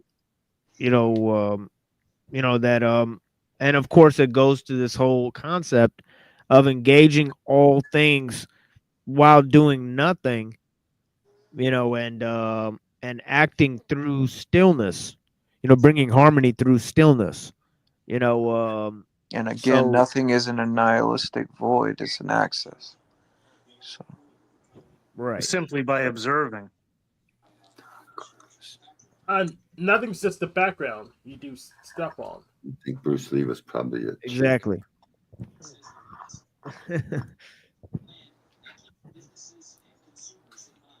They're all trannies, Did anyone have thoughts on transmigration and reincarnation? Yeah, I think in terms of that, I mean, well, I was saying that this whole dichotomy between spirit and nature doesn't really exist within Taoism, but the concept of mind being permeated throughout nature, is definitely there. So as you said, the panpsychism remains, but transmigration of souls, it can't be, reconciled within the whole system, but What is transmigration? Like death? Is that transmigration? Yeah, it's reincarnation. Reincarnation, transmigration. Oh, is that? Oh, I thought it was like. Rocky was about to spin into some crazy territory. Well, I mean, reincarnation is kind of like, I mean, they're the similar concept, but saying as a whole, the Vedic, it's transmigration of souls that pre-existed before in a different form, and after death, it will find. I know what. Yes, yeah, and there's there's a whole concept. Yeah, exactly, Rocky. Yeah, it's when you like go across different realms, or where you're like the woke. It's kind of like the woke. It's like I'm gonna transmute. Right now I'm a man. I'm gonna transmute, come back a woman. Right. Transmutation.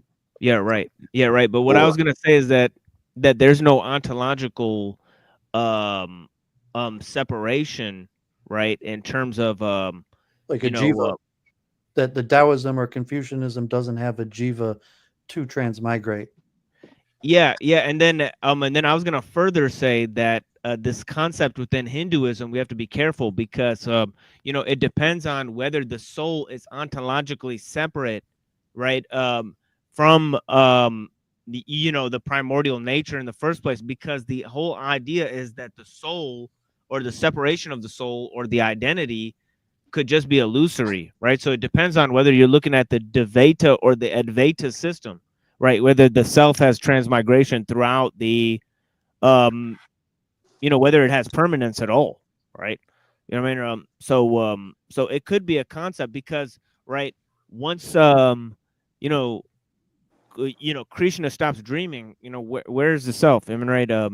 does it, it stops transmigrating, and right, as even in the Hindu tradition, right? Or it would have to, right? So the fact is that, does the spirit have ontological separation, right? Throughout the, within the system, because, obviously it's an intelligent system, right? Within Hinduism, within Taoism, right? Nature has intelligence, right? So there's no reason to dismiss panpsychism. That's why, Dr. Skrbina has such an easy time throwing this around. He essentially shows that, any sane philosophy has to presuppose nature and mind and all of these types of things, right? And that all of them basically do, right? So that's a lot of his panpsychism in the West, is that he just goes systematically through every philosophy, and he goes, well, look, they all presuppose mind, right? Because you can't start looking at nature without it, right? Well, there's different ways to do it, and then you Right. have the important topic of ancestor worship. Confucianism and Taoism. I think it keeps a little bit of the ancestor worship and the question of the spirit of your ancestors, or is there a connection? Taoism diminishes the connection compared to Confucianism of the connection of your spirit to your ancestor's spirit, but there still is some level of connection, but it's not a transmigration connection. Yeah, and I think that's because everything is following the Tao, right? So again, there's one essence to all things, right? So it's not again, there's no sense of ontological separation, right? Or An uncreated essence, proportion, symmetry, the ordering of principles. It just, yeah. Yeah. And there's no need to separate that from mind, right? So and I think in and I made this distinction, I think in Confucianism, language precedes mind, but in Taoism, mind precedes language. I mean, and I think in and there's also this idea of nature versus time. I think Taoism is more about nature, right? Other than instead of time. Right?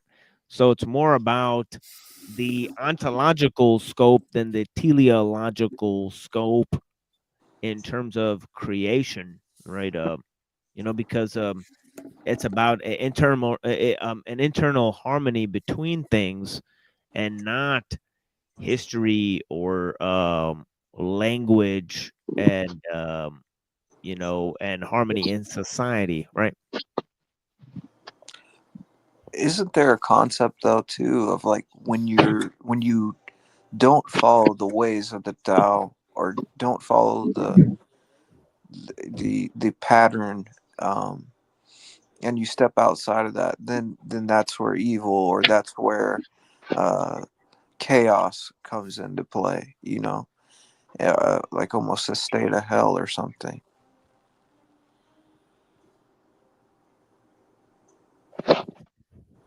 Yeah, definitely. As I quoted, when the way is present, then wild horses fertilize the fields, but when the way is lost, war horses breed in the parks. So this It's just a temporary state of disharmony. Yeah. Means there's going to be a return to harmony, Right. and hell or battle or war is just a temporary state of disharmony, or it's still even a state of harmony within the stepping back to the larger picture. Even the current temporary localized state of disharmony is actually part of a larger state of harmony. Yeah, definitely. And I'm proud to host this conversation here. Blessings. Yeah, we will play some music because and also I have a terrible shoulder here. Remember, my shoulder is definitely totally bummed out. I mean, yeah, I have shooting pains in my left arm here. I mean, right. Yeah, I'm definitely on this last 5 minutes here. Usually we try to Blessings for limit. health, full recovery. Yeah, thank you so much. Yeah. But Some we try to limit exercise. these to about 2 hours, right? So just heads up, guys. This is the last 5 minutes of this, segment here. But we will return tomorrow with a much longer show and a much longer panel. If anybody's interested, you guys come by there, and we're gonna continue discussions on, Jacques Ellul, Taoism, Kaczynski, and I also have a video from Closer to Truth with Robert Lawrence Kuhn, where they're talking about technology as a religion. So that is a fascinating, so many little things that got me excited in that dialogue that they had about talking about how technology is a religion of the modern age. I couldn't make it up if I tried. All right, this is the topic that they were talking about, and they were talking about Shabbatai Zevi. Can you believe it, Duvid? They were mentioning Shabbatai Zevi in this in this talk. Yeah, in the video you posted, I watched the whole thing already. I pretty much agree with all of it. Yeah, yeah. So you saw the part where they mentioned Shabbatai Zevi. Yes. That's Taoism does not have. I mean, there might be some forms, but it's not a messianic movement. Like that's maybe unique to Abrahamism. The Messiah figure and the eventual utopian one world order. I mean, there are certainly parallels with messianic figures or a future one world order, but it's somewhat contradictory to the harmony principle. This progression, like we're in a fallen state and moving towards a future utopian state, of which a Messiah figure will play a key role. Yeah, I agree. Yeah, I agree. Right. And they try to interject this principle within the 11th century Buddhist practices, where they have the return of the Buddha and the Mahayana Buddhism. That's a total different thing that we're going to look at that too. The Maitreya Buddha, right? That comes out in the 11th century, right? So, I talk about how all of these religions, Buddhism, Islam, Judaism, Christianity, all of these things were basically altered in the 11th century, right? You could say, or I would definitely say, because they developed complex scholastic traditions around them, right? And so they had, they had complex forms of interpreting these things. If you look at, Aquinas and different guys within Buddhism, and we'll definitely look at, obviously in the 1100s you had a whole conflict within Islamic philosophy, right? Between Ghazali and the philosophers, right? That one could point to, right? So yeah, the whole idea of knowledge and learning came under attack. But yeah, you know what I mean? But yeah, what else, guys? I would just like say to counteract that idea of moving towards a utopia and a one world leader or something. In the Tao, it's more like going backwards to a state of primal simplicity and carefree wandering. And in Orthodox Christianity, there's a term called theosis, and I think that's closely related. Well, progress. The Western progress is central. That's one of the biggest differences. Vivekananda, in his 1893 speech at the Parliament of World Religions, opens with that point. But like in the West, everything is usually based on progress. In the East, progress is not a central concept and is often even rejected. Yeah, and that's one of the ideas that we've been looking at big time. In terms of Taoism, is that and also in Confucianism, and just in I mean, you can go down the list, Plato, and all of these different, and even you see this dialogue within the Pentateuch as well. That that there was previous ages, that had more, progress, so to call that, they were living more in harmony with God, and then the so-called progress of like cities and civilization and all that stuff is not always in line with the goals of humanity, so to speak, or why we were made, or so to speak. So it talks about the ebb and flow of progress, so to speak, so that if progress sort of ebbs and flows, it's not sort of progress as it were on a linear scale, but it's sort of part of a well, progress almost by definition contradicts harmony. That Yeah. if there is, you can't really have harmony and progress at the same time. I mean, maybe conceptually you could argue you could, but they might even be opposites.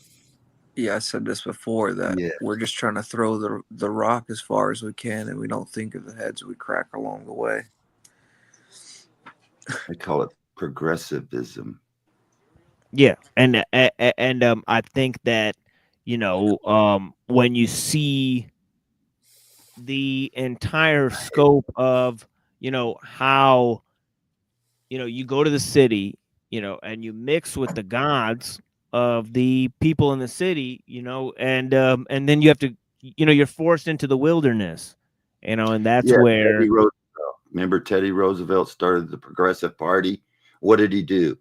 He federalized all the Forest Service, so now nobody can go and live off grid because the freaking Progressive Party. That's not very progressive. I mean, yeah, it's progressive, but now everybody has to live in the cities because we can't. There's no, you can live off grid, but you can't do it legally. Just ignore the law. There's more land that the federal government owns under the Teddy Roosevelt progressive. We got to save these lands from these. Well, we're rushing towards something, and we don't know what we're rushing towards. That's the problem. Look, we just think progress. They offered the land to my people. We never got it. I had to just take it.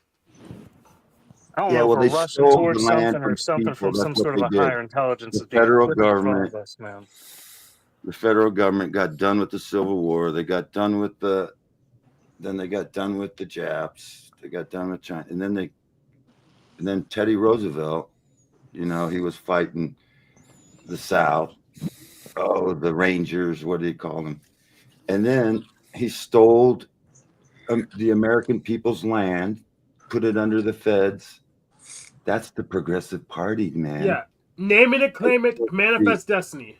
That's why I recommend. Well, no. That's what Hank is saying. It's the larger paradigm of the Abrahamic matrix, like the Adam Green, the Abrahamic matrix, and that progress is the central concept. Like we're moving in a certain direction, and there's a God who's either going to judge us, and that you're either going to be worthy to be on the right side of history and part of this future utopian society, or you're going to be disincluded and destroyed. And the Western world, even Theodore Roosevelt, governments, democracy to some extent, all of it basically functions within this Abrahamic matrix of moving towards utopian society, that you have to follow the rules to be part of. I don't understand that term, why you're using Abrahamic matrix when that sounds like the religion of Antichrist or like the kingdom of Antichrist. Bible. Why are you trying to connect all of that? Give me that mark. Give me that 666 in my forehead. Judaism, Islam, and Christianity that just means the messianic era of an eventual one world order. Are you going to lock me up in a concentration camp? Here, hold on, everybody. We got to get up in this, closing thing here. So I'm going to go ahead and go around the panel. But yeah, thank you everybody for participating in this one. We're going to go around and let everybody have a little closing statement here. You mean right? So yeah, and I think yeah. So who wants to go first? In other words, right? Yeah, I'll go first. Okay. Yeah. So I just want to make this. Yeah, I want to make this clear. Tech is a polytheistic religion because there isn't just one technique that works and everyone needs to use. There's a bunch of different techniques. There's a different stack of techniques. There's different processes, and you can use your own spectrum stack and still get everything done. So it's clear. So tech's a religion, but it's not a monotheistic religion. Oh, well, that will definitely come in handy tomorrow when we're talking about technology as a religion. So yeah, definitely bring your, philosophical guns to that discussion. Thank you so much, Hank. Blessings. I will. Yeah, thank you. Yeah. Yeah, who else got something? I'll take off. Thanks for having me. Yeah, thank you, Rocky. Yeah, blessings. Right, and Merry Christmas to you. You have a blessed day. This is my old Marine Corps drill instructor hat. Okay. This is very fashionable, sir. Yeah, thank you. Now I use it to freak everybody out. They think I'm an alien when I go outside. I just push this button and they see this light and it freaks them out. That's one of them orbs. Yeah, they think I'm an orb and shit. And then I get my laser and I shoot them down. So they all freaking out. My neighbors freak out when I go outside and it's pitch black out. And I got this thing walking down the street with a laser, Anyway, that's hilarious. These lasers, these green lasers, if you shoot at an orb or a UFO drone or anything, they freak out because they will take it out. If you shine it in a sensor or something, it freaks it out and it'll crash, or it'll come spy on you. Say, where's that laser coming from? They don't like these lasers when you point at them. This is a good way to determine if something is real or just a drone. It's just I can attest to that. I got one too. I got one of them Yeah, super I've seen ones. those before. Yeah, blessings. Yeah, thank you. And then these are really cool. You can turn them on, and then they're only like $15. You turn them off with your hand. Just like this. Hey, it's not working. Oh well, son of a bitch. Sorry. Yeah, Okay. no worries. Yeah, thank you so much. Have a blessed night, sir. I love you guys.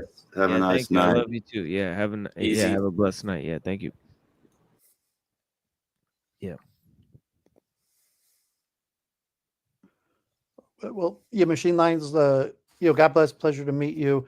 Appreciate thank you so much. facilitating these blessings. conversations. Yeah, of course. I like learning, I like Eastern traditions and a big student of the Vedas or any tradition, an honor to learn about it. My background is actually interfaith, and I started my YouTube actually to promote interfaith, but all this interests me. I'm University of Michigan engineering alumni, so I like technology. So appreciate you facilitating these conversations. That's excellent. Yeah, that's exactly our subject material is about religion and technology, and right. So definitely, I definitely appreciate big time you. You coming and joining this panel. Blessings. Yeah, thank you so much, brother Dubit. Yeah, thank you. And are you still in Michigan?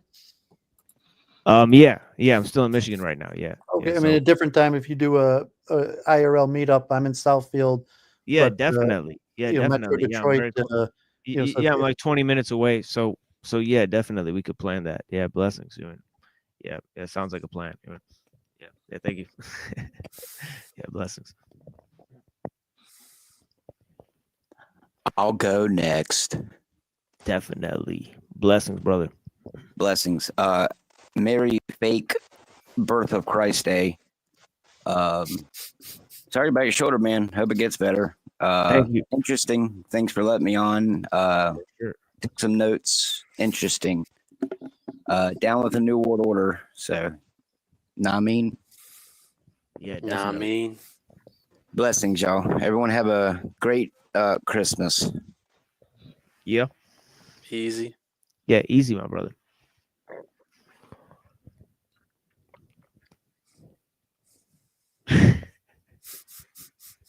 I don't want to distract, is why I don't want to close out. But I looked up some of that stuff earlier and dealing with the technology, and I had to test it and all sorts of. I sent you all kinds of things on this. Yeah, I gotta talk to you later about a bunch of the stuff we were talking about earlier too. So, I mean, yeah, so there's a continuation of a lot of that, right? So, All right. I sent you a lot of notes there. I didn't want to distract from everything. Yeah, for sure, dude, and yeah, blessings. Yeah, and definitely check out Truther Comp's stream. I mean, he did one yesterday, right? So yeah, man, it was exciting stuff. You know what I mean, right?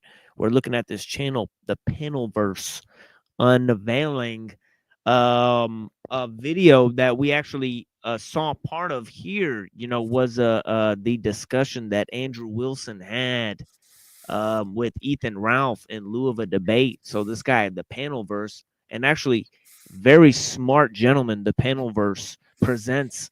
Go ahead and subscribe to his channel because it's got some interesting clips. You know, old clips. I seen today he had a clip with Pedro from the Crucible.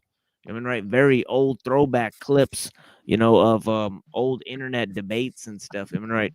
So yeah, you know, definitely a lot of information in that because the recent news about Nick Fuentes. So yeah, go find out about that stuff on Truther Comp's channel. Right. So I mean, yeah, man, the Panelverse channel. Do they drop like 5 videos in a day? They're dropping all kinds of interviews, man. They yeah, got all they're kinds of crazy. details going on, dude.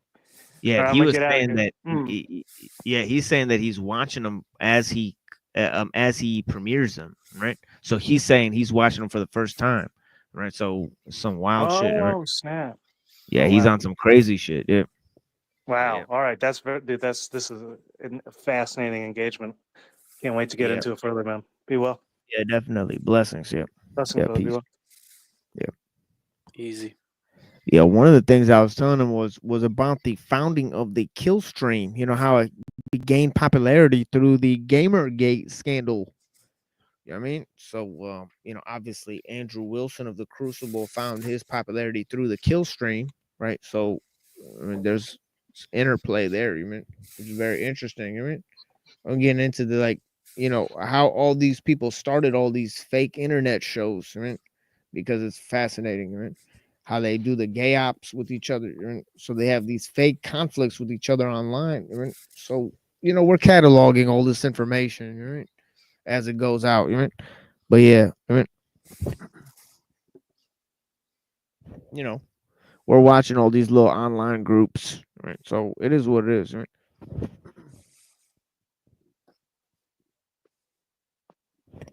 Cecil, what you laughing at? What's so funny? Nothing, dude. There's nothing going on in the chat right now. Nothing. Yeah, wait, what's I gotta go back. I gotta go back and see No, what's nothing going on. going on down here, bro. Don't worry about it. Oh shit, Go back man! to Trying to it. blow up my chat, man. Trying to get me canceled out Zither, here, man. Zither, I heard he's a nice guy, dude. Come on, go sit on his lap. All right, yo. Whatever, man. You know what I mean? But yeah, Cecil, what you got to say to these people, man? You know what I mean? So, you look like you're changing colors, man. Right? yeah, by the light of my technological battery charger right here, I'm freaking just tripping. What kind of device is that, yo? That looks like a like what do you got set up there? Like a nuclear bomb? Like what the fuck is that? Sawzall battery charger that I got hooked to some type of device. Don't worry about it. Progressive used to actually be a solely conservative term that was used to mean industrialization. And then it flip-flopped, and now the left is using it to mean social progress. But if there's anything that I've learned about living around both groups of people, they're pretty much, they behave the same with some minor superficial differences. And they hate it when you bring that up to them. Both of them just hate it to death. Big time, yeah. Yeah.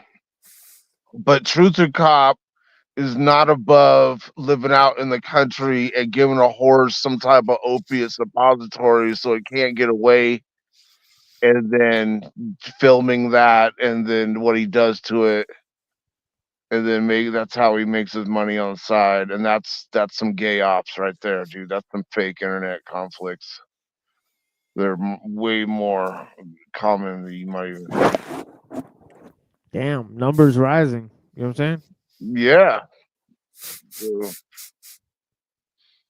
Knock it off. Get off those freaking sheep, Trooper Cop.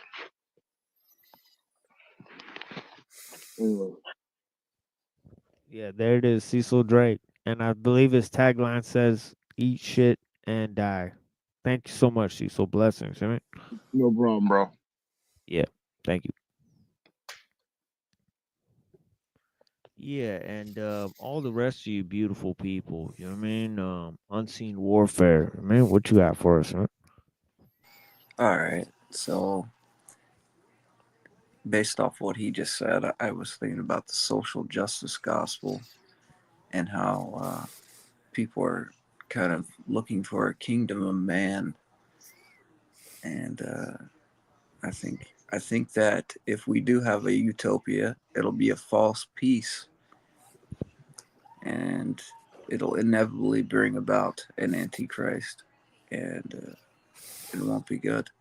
Um, but other than that, I got a show I'm doing in 2 days with Father Joseph Swayden on true orthodoxy and canonicity, and yeah, anybody's welcome to see it. And I thank you for having me as always.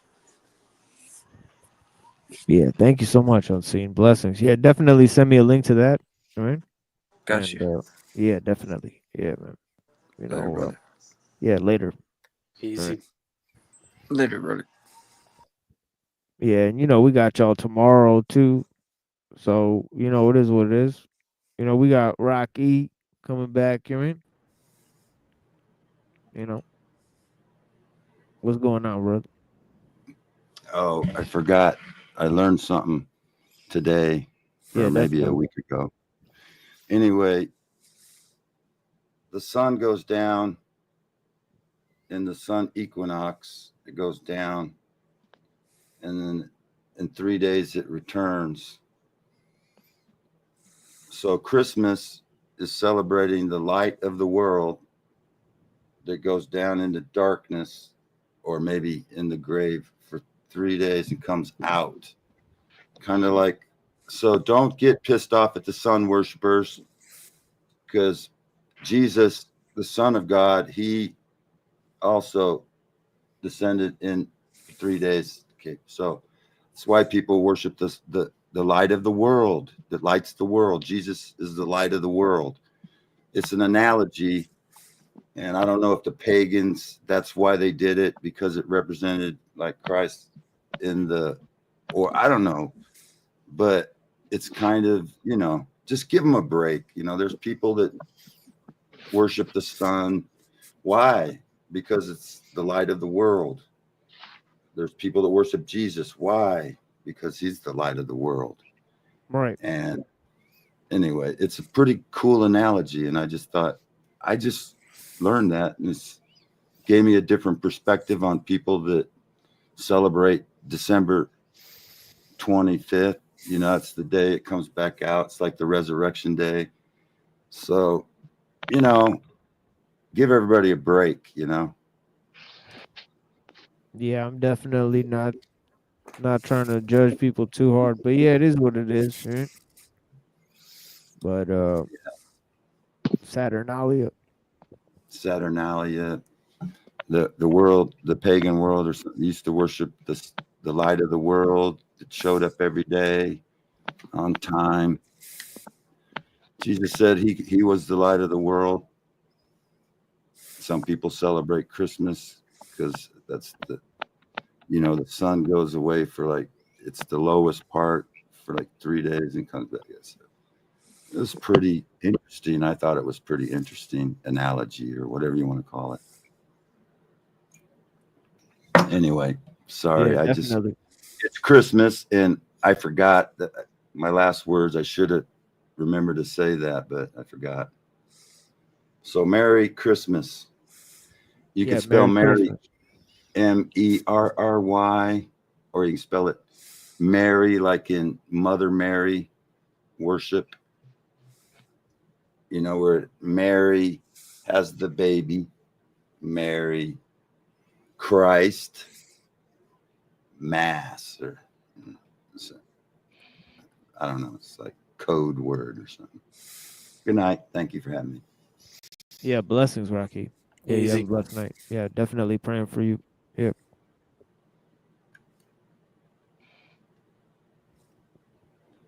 Yeah.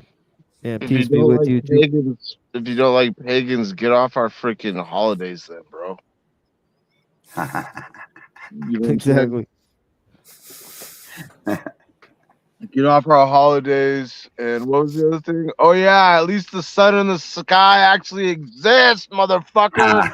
I love you, Cecil. Good night. Yeah, good night. Sad trombone.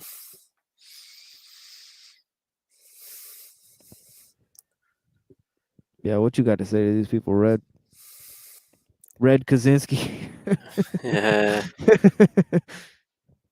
Damn it, Browns boy. Anyways, what did you say about, was it Confucianism that puts language before mind? Did I hear that right? Oh yeah.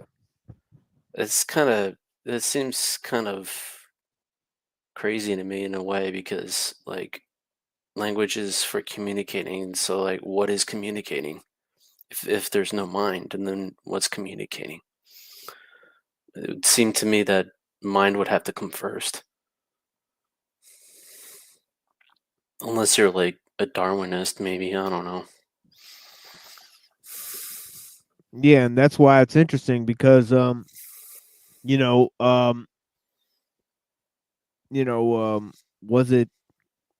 it Anaximenes, right? He said he talked about evolution, right? So the pre-Socratics actually had an idea of evolution, and it came out of Heraclitus that everything changes. So all the different animals change into each other. Right. So it's fascinating, right? Once you do away with the concept of mind, right? You say things are being guided through basically chaos, right? Then you have this idea of change between things, right? So it's fascinating, right? Maybe they could say, or at least now looking back, retroactively saying that like DNA is the language, so that created the mind or something, or at least the brain anyway. Yeah, definitely. But yeah, that was what I was thinking about. Yeah, crazy stuff. I mean, and there's also this dialectic of nature versus time. So dealing with temporality, and then also ontology. That which has ontological status does not really change, right? So there's this ancient problem. Right? It's interesting because you have time dilation, or conscious time dilation, and you have like someone like Thomas Paine talking about time dilation. I'm like, this is wild, man. Oh Where yeah. the mind only, it doesn't keep track of time. It goes moment by moment. So that could be like 10 Yeah. minutes, or it could be 10 years. Like, Yeah, and then it's you have crazy. this aeonic, the aeonic time. I mean, right? What do you call it? Like I was hearing this satanic girl talk on YouTube. What was that? Postmodern iconoclast, right? And she was saying aeonic succession, right? She said all occult traditions have aeonic succession, and Is it like a type of eternalism? yeah, Maybe. it's this concept from Hegel, that he borrowed from Joachim of Fior of the age of the Father, the age of the Son, and the age of the Holy Spirit, right? Different ages, right? Yeah, different ages. Ions. Yeah, and I think definitely Thomas Paine and these guys, they thought of this type of shit. Yeah, They well, thought we were in he was a Freemason, so probably. Yeah, they say that. They say we're in a new age. They actually say that all the time. All right. Yeah. So, right. So it's fascinating stuff, and you know, you know,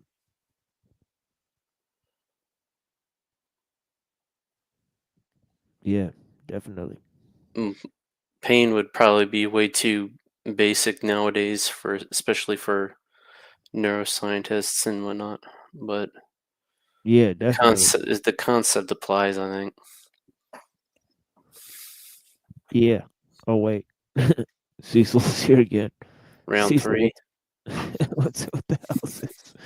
Yo, Zither, come on, dude. who? What? Go organize that dude's freaking bookshelf for him. And get us some freaking box truck money and shit. Box truck. What? Yeah. Don't. What, Duvid's books? I knew it. I knew it. I freaking knew it, dude. I've been freaking after her the whole time. And she finally. Who are you talking about? Zither's a Zephyr? freaking. Zither's a fucking Jewess, dude. She's Who's like half Zither? Jewish. Zephyr. Are you talking about Zephyr? Or Yeah, I guess I'm not saying it right. Zither. He said zither, dude. But Zither. yeah, Rocky blames climate change. Anyways, I really do got to close this out, Cecil. So you got to say your last thing, and then we got to close this out. What you got to say? You know, you got to make it succinct. You mean? Last rites. Yeah. Let it be a banger. You mean? In conclusion, you mean? ... You mean? Just remember, Galileo. I think it was Galileo. He defeated all of them by showing them a different point of view. Okay. He was the original globe earther. Excellent. Yeah, numbers rising. Blessings. Right? Yeah, all right.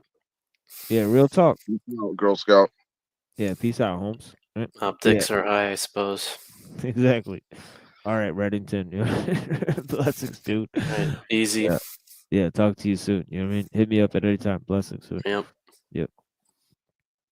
And yeah, that's all we got here. All right. And thank you so much for our guest Duvid. You know, everybody else, I've seen you guys tons of times. You know, right? So you know, and you guys know how to reach me. But yeah, blessings to Duvid. Thank you so much for being here and for the gracious compliments. I mean, right, to the format of the show. You know, I really, really appreciate that. I mean, right, a seasoned guest. We've seen him on Adam Green. You know, a friend of the show. You know, definitely. Yeah, but thank you guys for being here. Thank you, Truther Cop. You know, all the rest of you guys. You know what I mean? We got Browns boy out here. You know, Duvid. I mean, yeah, blessings. Thank you so much. Didn't Pedro and the Crucible have a falling out? I don't know much about. I don't. Whoops. Don't want to drop my laptop. But yeah, I don't know much about that falling out with the Crucible. Right? No ID, Michael. Blessings, sir. Thank you so much for being here. Crystal Shaman. Thank you, Duvid. Yeah, thank you so much, sir. You mean yeah, peace be with you. Jake, I mean, thank you for being here, sir. I mean, all you guys, I mean, look within. Yeah, thank you. Earl Sweatshirt. Earl Sweatshirt. Earl P. Sean P. Right? Yeah, thank you, Earl P, man. You mean? You know, blessings. Satanism is for all Abrahams. Interesting, man. Yeah, man. What Teddy was. Yeah, blessings, Michael. Thank you for watching, sir.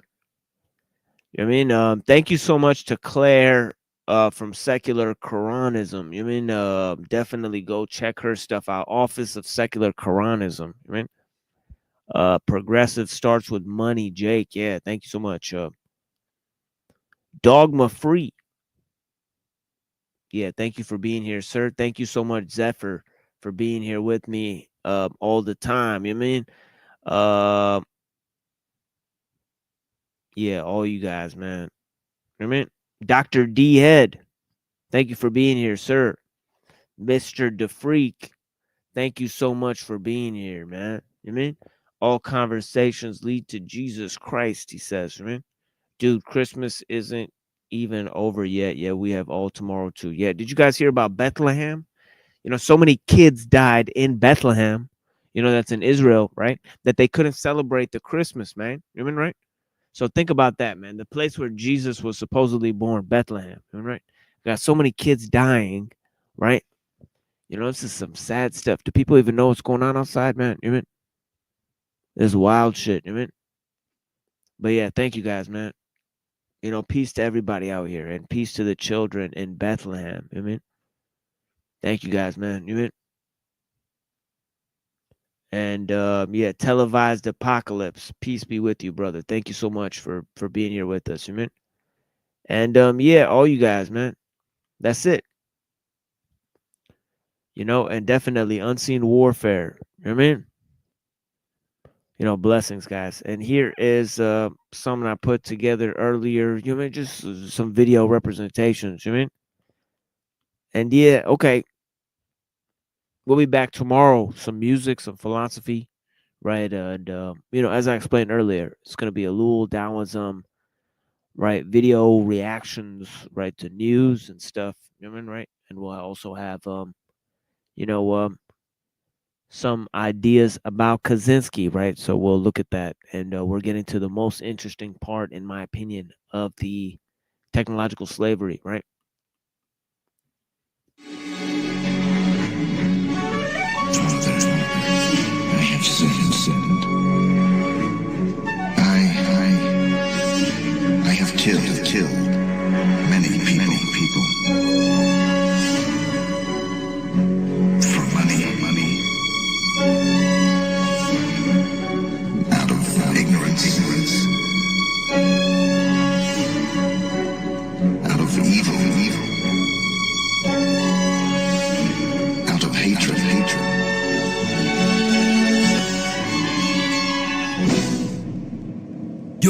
Yo, rumors of my removal to which Anastasia survived. Declarations of your fate be highly compromised. Prying eyes, Western spies at the gates of the ravaged city. I'll challenge your intelligence and all that you pity. Regress back before you dispose of where it all begun. You was found shunned, holding a loaded gun, dumped and slumped into King James's pain and punishment. You query when the summer went under this covenant. Cursed the vision of the gifted, go missing, we uplifting. Synchronized science, the paradigm be shifting. So nod your head back until it snaps. Anglo-Saxon rap extended in pack links, detached and split your wig back, left stashed. The peace pipe, a vibrant type, like Peter denied Christ 3 times in that same night. Concise writing threaded in cloth, now to the cross, enticed with a promise to a paradise lost. Misguided sages, their suicide was painless. Disdainful portrayal contained within the pages. As the tables turn on the days came and went, you shamefully repent on the time misspent. Misguided sages, their suicide was painless. Disdainful portrayal contained within the pages. As the tables turn on the days came and went, you shamefully repent on the time misspent. The cracking sound dice makes when it breaks surface tension. I'ma hold you under, intensify the sense of wonder, combining mimes and numbers to twist and manipulate. The princess in the lake trickled like a snowflake. What fate would befall all of the accused who harnessed this catharsis to illuminate the doom. Speech impediments, imperfections left in tatters, scrambled and hacked and you clambered. Now you captured a crystal cactus grew from each arm. Hard to catch this, using sheep's heads as target practice. You can't match this. I carried the confession of the Templar's heresy.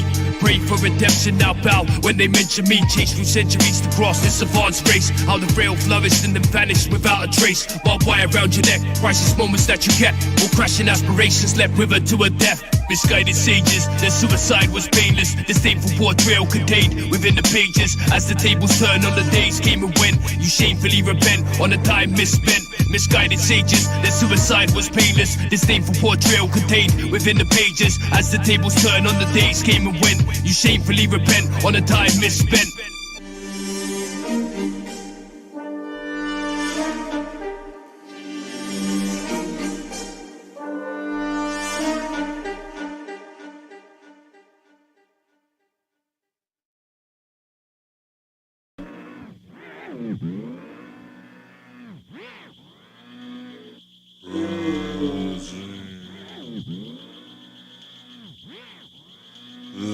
Yo, I shatter dreams like Jordan, assault and batter your team. Your squadron will be barred from rap like Adam and Eve from the garden. I'm carving my initials on your forehead, so every night before bed you see the BP shine off the board head. Reverse that, I curse at the first whack, nigga with the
Yo, I shatter dreams like Jordan, assault and batter your team. Your squadron will be barred from rap like Adam and Eve from the garden. I'm carving my initials on your forehead, so every night before bed you see the BP shut off the board head. Reverse that, I curse at the first whack. Nigga with the worst rap, cause he ain't worth jack. Hit him with 1,000 pounds of pressure per slap. Make his whole body jerk back. Watch the earth crack, hand him his purse back. I'm the first Latin rapper to baffle your skull. Master the flow, niggas be swerving, I'm blacking and cold like Nat King. I be rapping in tongues, packing the ones, magnums, cannons, and Gatling guns. It's Big Pun, the one and only son of Tony Montana. You ain't promised manana in the rotten Montana. Come on, pana, we need more rhymes. Feeling marijuana, snake bite, anaconda. A man of honor would wanna try to match my persona. Sometimes rhyming, I blow my own mind like Nirvana, comma, and go the whole nine like Madonna. Go try to find another rhymer with my kind of grammar. When you awaken, your manhood to be taken, faking like you say when I'm the rhyming abomination. When you awaken, your manhood to be taken, faking like you say when I'm the rhyming abomination. Adrenaline, uncut, straight to the gut, medicine, more cure for pain. I quote your brain like polyurethane, simple and plain. I'll explain it in layman terms. If you came and learned how to make fire, I'ma make it burn. Higher and hotter than lava, the scholar and Roger, as smart as MacGyver could put honor inside the heart of a liar involved in the life of crime. Fuck it, I like to shine up in the white and lime, tough with the pipe design, plushed out. Pockets about to flush out. If you're not in it for this finish, get the fuck out. Take a hike. We could even battle to make it right. Your head, lace the mic, you finish. Say goodnight, head to head in the street. I leave you dead in your feet, saddling beef. I'll even let you rhyme to the Benjamin beat, but it won't matter. Your dream's still going shattered. It's a long ladder to climb, and mine is known as stagger. So get out of town before I hit you with the loudest sound you ever heard.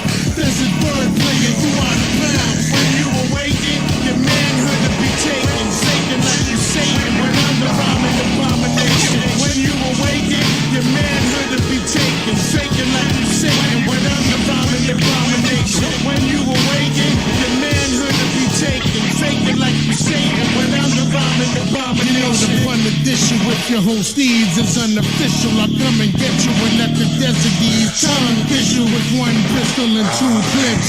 I make it cuckoo flips like acrobatics. I'm charismatic. My dad is magic. It makes rappers disappear. Whisper in your ear, crystal clear. Come here, let me kiss your tears. Everything you fear is here.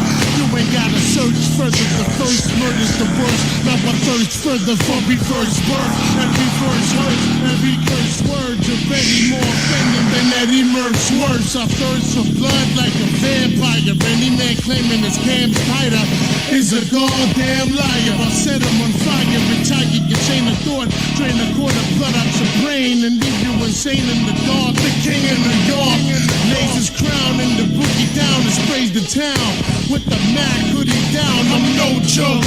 I soak your face with the sweeper, die in disgrace. I face your death through the speaker. When you awaken, your manhood to be taken, faking like you Satan when I'm the rhyming abomination. When you awaken, your manhood to be taken, faking like you Satan when I'm the rhyming abomination. When you awaken, your manhood to be taken, faking like you Satan when I'm the rhyming abomination. When you awaken, your manhood to be taken, faking like you Satan when I'm the rhyming abomination.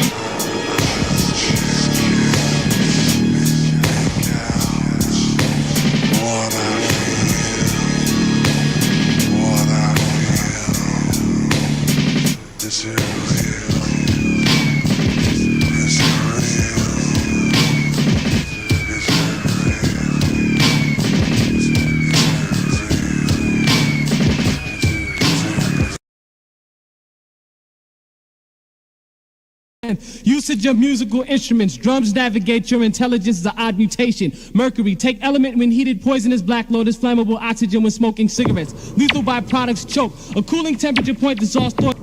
What's up, This New is York? the remix. You ain't gonna front on me now. This is the remix. What's up, California? You ain't gonna front of me So now. intelligent. What's up? So intelligent. What's up, Texas? You ain't So gonna front of me intelligent. now. Get live.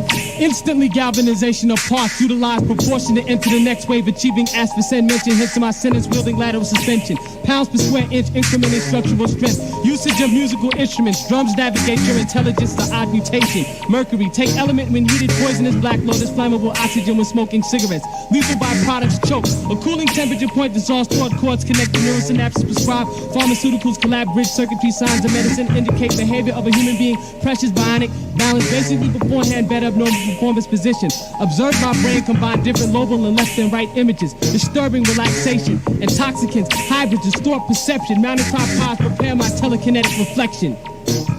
Yeah. You So think you're intelligent. smart. So intelligent. You think you're smart. You think you're smart. You think you're smart. So intelligent. You think you're smart. You think you're smart. So intelligent.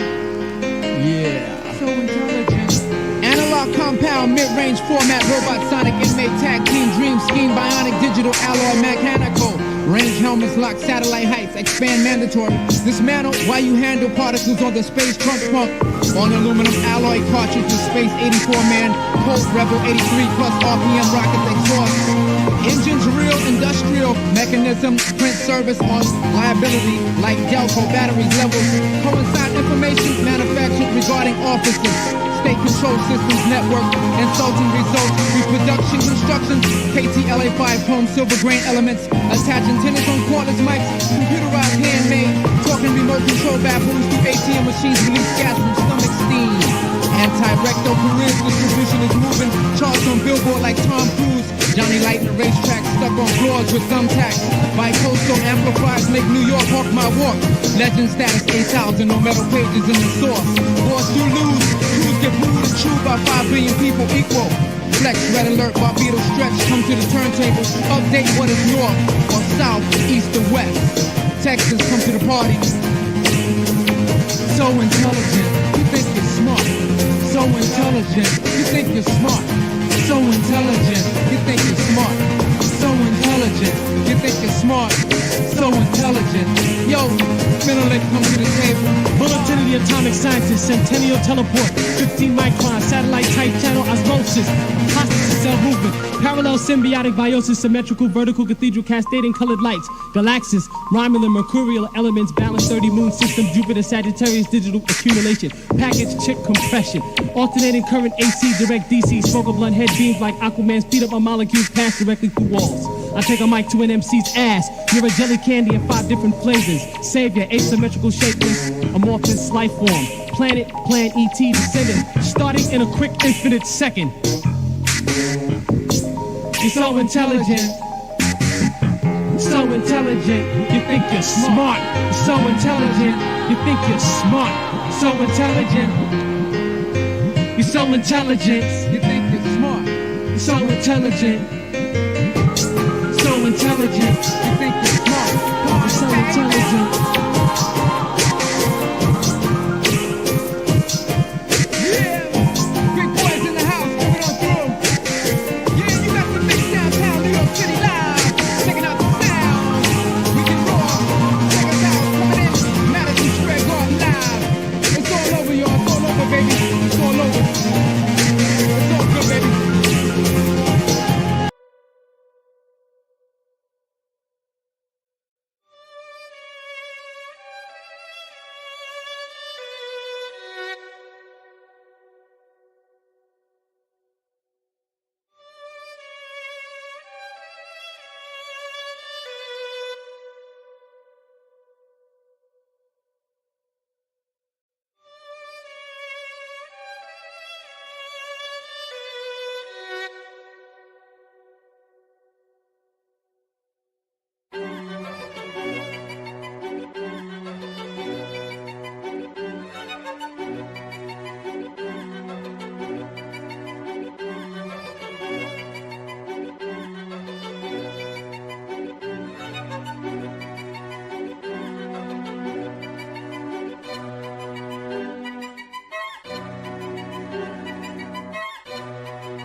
I used to understand happy. I know that I used to be happy. I was really happy. I'm unhappy now and I can't remember what it's like to be happy. I only remember... I don't remember.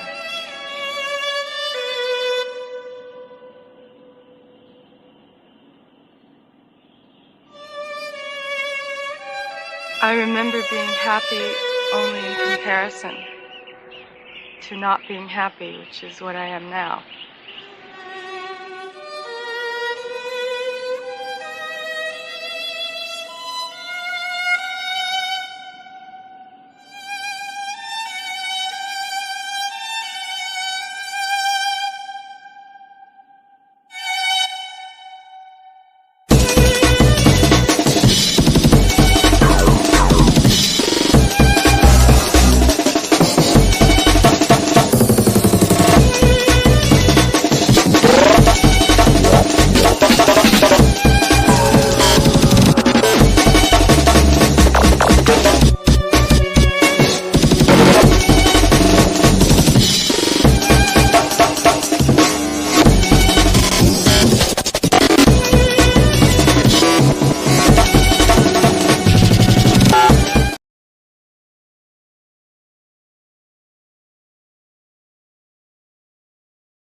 Some of us, it's completion, loading myself in the walkway, scratching out walkway. It feels like problems with the parts inside your phone, hand and liar's block coming down with it feels good. Rip some texture out of me into me, small world ripping to me. A few more cats and one last question, that's all I need. That's come by, get fresh stamp and issue open and boom boot tiger survived earthling. Cracks in the ethos in the scalp, pants and shit, mountain dust wasted ink, laughing colors, nothing colors within us. He said the blind man curtsy bow. He died on his birthday, moon against the sun. Questions anyone's skeleton, period open. Walking through the rain and the millennium, where lazy and convenient is the mother of invention. I muster the guts to mention to that man in that reflection. What are you looking at? So it's been a minute and I've grown fond of this outfit. God escaped alone, we keep on the deep end. We depend upon to continue to struggle to find and connecting thoughts in spare time. I'm a reoccurring theme. How soon they forget? I ain't seen land since I developed the ability to rise. Now I own all the shadows and reflect off everything. So the bulletproof vest cause they stuck dull and forgot how to propel. To move each other, to move bodies of water. Artists skate across the surface but when I give it distorted and carry to buried. Brought back to life as a sandcastle. Nothing lasts, beauty is what you make it until the waves and winning people ruin what I've worked so very hard to preserve. Walking through the rain and the millennium, where lazy and convenient is the mother of invention. I muster the guts to mention to that man in the reflection. What are you looking at? And when the sun looks at me, I feel